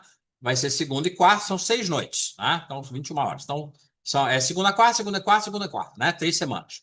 E agora, né, gente? A gente está terminando aqui a Cyber Week, na verdade, está com desconto de 40%. Mas para vocês que estão aqui no, no webinar, tá? Eu estou oferecendo aqui esse desconto aqui de 50%, tá? No preço do curso. Então, tá aqui o link, né? Aqui tá a página do curso. Se você quiser saber mais detalhes sobre o curso, tá? Tem o link aqui. Deixa eu passar esse link para vocês aqui. Peraí. Tchau. Peraí. Vou botar aqui no.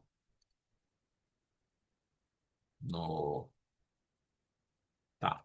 Botei aqui no chat. Esse link é o link para a página do curso, para você saber o conteúdo, tal, esse tipo de coisa. Quem quiser fazer a inscrição, tem esse outro link aqui, que é o link direto, né? Não, aí, quando você estiver lá na página do curso, tem lá um link de pagamento. Não é para usar aquele link, tá? Você usa esse aqui, que é o link que tem os 50%, tá? Que é o que a galera tá usando aí, tá? Então, você pode usar esse link aqui para fazer a inscrição no curso, tá? Então, na verdade, até amanhã, né? Até amanhã que termina a Cyber Week, esse curso está com 50% para quem está aqui, os outros cursos estão com 40%, tá? Então, quem quiser fazer, a gente vai ter, os próximos 3 cursos que a gente vai ter vai ser janeiro, fevereiro, esse aqui. Em março a gente vai ter o de TOGAF e em abril a gente vai ter o de arquitetura de negócio. Normalmente eu faço isso, né? Vou fazendo de 3 em 3, né? Então, quem tiver interesse em fazer qualquer um desses cursos aí, a gente está aí numa vibe aí de Black Friday, né? Então a gente tá dando aí 40% de desconto em qualquer curso. Você, né, se inscreve e tal, e aí pode fazer no ano que vem, em qualquer turma, tá? Essas são as próximas 3, mas normalmente todos os cursos aí tem umas 3 turmas por ano. Se você não puder fazer na data que tá lá, você pode fazer numa outra, tá tranquilo, tá? Então é isso que eu tinha para falar para vocês, e estamos aí, gente. Estou aberto para pergunta, dúvida, né? Vocês, Professor, os cursos são gravados para a gente os cursos são acessar as aulas? gravados, são. As Os cursos são aulas, né? A gravados, gente você pode perdeu acessar uma. depois. Aí eles ficam disponíveis por 3 meses, tá? Por Tá. 3 meses até o final, até o final. Por quê? Normalmente, isso é uma regra que eu acabei criando, porque 3 meses eu acho que é o tempo que, principalmente os cursos que levam a certificação, né? Por exemplo, curso de TOGAF, eu não recomendo ninguém, se você vai fazer certificação, faça no máximo em 3 meses. É, Você fala, porque depois disso aí você acaba esquecendo as coisas, aí você toma pau na prova e aí vai botar a culpa em mim. a culpa é Porque do você Átila. esqueceu. A culpa é de mim. Então é 3 meses, tá? Então, durante 3 meses você pode assistir à vontade, tá? Fica disponível. Beleza. Mais alguém?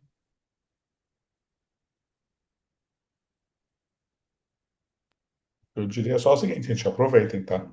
Esses conhecimentos, depois colocando na prática, são E sempre tá barato, viu? muito Tá positivos, barato. tá? Gente, Cyber Que tem Monday. uns aí no mercado. É caro pra caramba. O que eu te falo tranquilamente também é o seguinte, Beatriz, como tudo que tem, né, principalmente de cursos e tudo mais, tá? Tem muita gente que acaba colocando vários cursos, mas aonde vai ter um teor muito acadêmico, no sentido de falar a teoria do que é tudo isso, tá bom? Uhum, A vivência, aí você vai descobrir, né? Perdão, você já está descobrindo, né, o que você está fazendo com a arquitetura, um grande desafio maior que a gente acaba tendo é na prática disso, né? Então, passando esses Certeza. conhecimentos aí que a Atila tem com a prática em conjunto, é esse que normalmente você não vai achar isso que é o mais valoroso de tudo isso, tá bom? E o Átila é famoso aqui onde eu trabalho. Ah, Todo é? mundo fala, faz com o Átila. Legal, legal. Fala, Ronaldo. O Ronaldo tá acabando o curso de arquitetura de. Era para ter acabado ontem, mas teve esse vendaval aí, ficamos sem luz no país inteiro, pelo jeito, né? Exato. E então acabou adiando, né? Mas vamos lá, Ronaldo, fala aí. Ô, Atila, aqui não é uma pergunta, não, né? Meu Aham, curso tá com uma série de perguntas lá. Você sabe que lá eu tô muita vontade de aprender lá. E isso que aham, eu queria dar um toque pro pessoal que realmente estou conseguindo aprender bastante coisa. Como o Jorge trouxe aí também, não é um conteúdo, não é uma didática muito maçante, acadêmica. Ela traz tudo ali para o seu dia a dia, né? Como arquiteto, né? Eu sou de TI, sou arquiteto de soluções, mas eu me enquadro nesse exemplo que o Atila deu, né? O pessoal que vem de TI, não sabe falar negócio, e com esse curso, eu de fato estou adquirindo ali muito melhor ali a linguagem do negócio ali, né? Estou saindo do Techniquez e indo para o mais próximo do negócio. Bastante. negocieis. Boa. É Show. isso. Valeu, Tudo isso. Ronaldo, pelo depoimento. Obrigado. Valeu. Nada.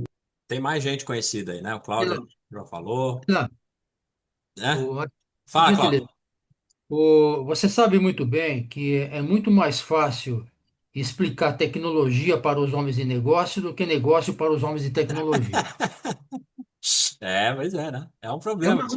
uma sugestão para você, se você já não pensou a Aham, respeito, aham, é o seguinte: de uma forma muito específica, uhum, realizar realmente um evento uhum, sobre arquitetura, curso de arquitetura na prática, né? uhum, Mas tendo ali, dentro do conteúdo programático e tudo mais, uhum, um viés ali específico para os homens de negócios mesmo, uhum, tá? Ou seja, um curso que só participariam uhum. realmente os executivos. Ah. Normalmente a Entendeu? gente faz isso. Eu até tenho um workshop, né? Que a gente faz isso aí nas empresas, fechado, né? Então, tipo assim, a empresa contrata e a gente bota os executivos de negócio e faz isso para eles. É uma grande ideia. Na verdade, Cláudio, eu gostaria muito de fazer isso aí. A dificuldade que a gente tem normalmente eu tô querendo chegar lá aos poucos, digamos assim, né? No seguinte sentido. O, a arquitetura, na maioria das empresas, ela é completamente ignorada. Ninguém sabe quem são os caras, né? Então, o que que acontece? Com a arquitetura de negócio, eu estou tentando criar um movimento, digamos assim, aonde o pessoal que é de TI, que é arquiteto, não sei o que, aprenda a conversar com o pessoal de negócio para conseguir tráfego, né, com esse pessoal. Quando isso acontecer, vai ficar mais fácil eu conseguir quórum, por exemplo, para ter um treinamento desse tipo que eu acho super válido A dificuldade que eu teria hoje de ter um curso desse é achar esses caras, digamos assim, né? Então, tipo assim, é comunicar diretamente com eles. Porque o meu público é o público de arquitetura, e o público de arquitetura é um público de TI, né? Eu acho super válido e eu quero chegar lá, né? Eu quero realmente, eu gostaria de ter muito, né? Tem que ser um negócio mais curto, né? Normalmente, porque o pessoal tem pouco tempo.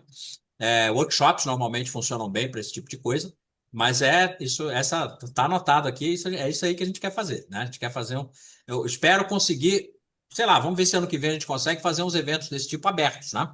E trazendo esse pessoal. Eu Talvez acho até que uns webinars, né? seria Começar. interessante, até como ideia complementar aí, Uhum, você fazer um masterclass para uhum, executivos. uhum, Seria sim. interessante fazer daí, colocar, pulverizar na mídia, entendeu? Aham. Vamos ver o que a gente consegue fazer, né? Contamos com a sua ajuda, né? É ok, sim. Vamos lá. Grande abraço, Átila. Grande abraço, Cláudio. Tchau, tchau. Tchau. Aí tem mais gente da velha guarda aí, tá a Rosana aí, tá a Cris que tá fazendo o curso também, né? É, tem um povo de sempre, né? Mais alguém quer comentar alguma coisa? Só parabéns pela iniciativa, só isso. Obrigado, Jorge. Bom, pessoal, então é isso aí, né? Então é isso que eu queria falar para vocês. Eu vou, isso tá gravado, claro. Eu vou mandar um e-mail para todo mundo que se inscreveu e com link para gravação, né? Eu vou botar lá no canal, né? No YouTube. E é isso aí, né? Espero que tenha sido útil, né? E aí é aquela história, se você tem colegas aí que você não conseguiram assistir por qualquer razão que você acha que poderia ser útil, você pega a gravação e passa para as pessoas, né? É tranquilo, vai estar no YouTube, é uma coisa bem tranquila. Beleza? Beleza, muito bom. Beleza, obrigado, pessoal. Prazer. Gente, Bom dia. Legal, obrigado. agradecido. Tchau, Tchau, Boa tchau. tchau. Tchau, noite. tchau. Até Boa Boa lá. noite. noite. Tchau, tchau.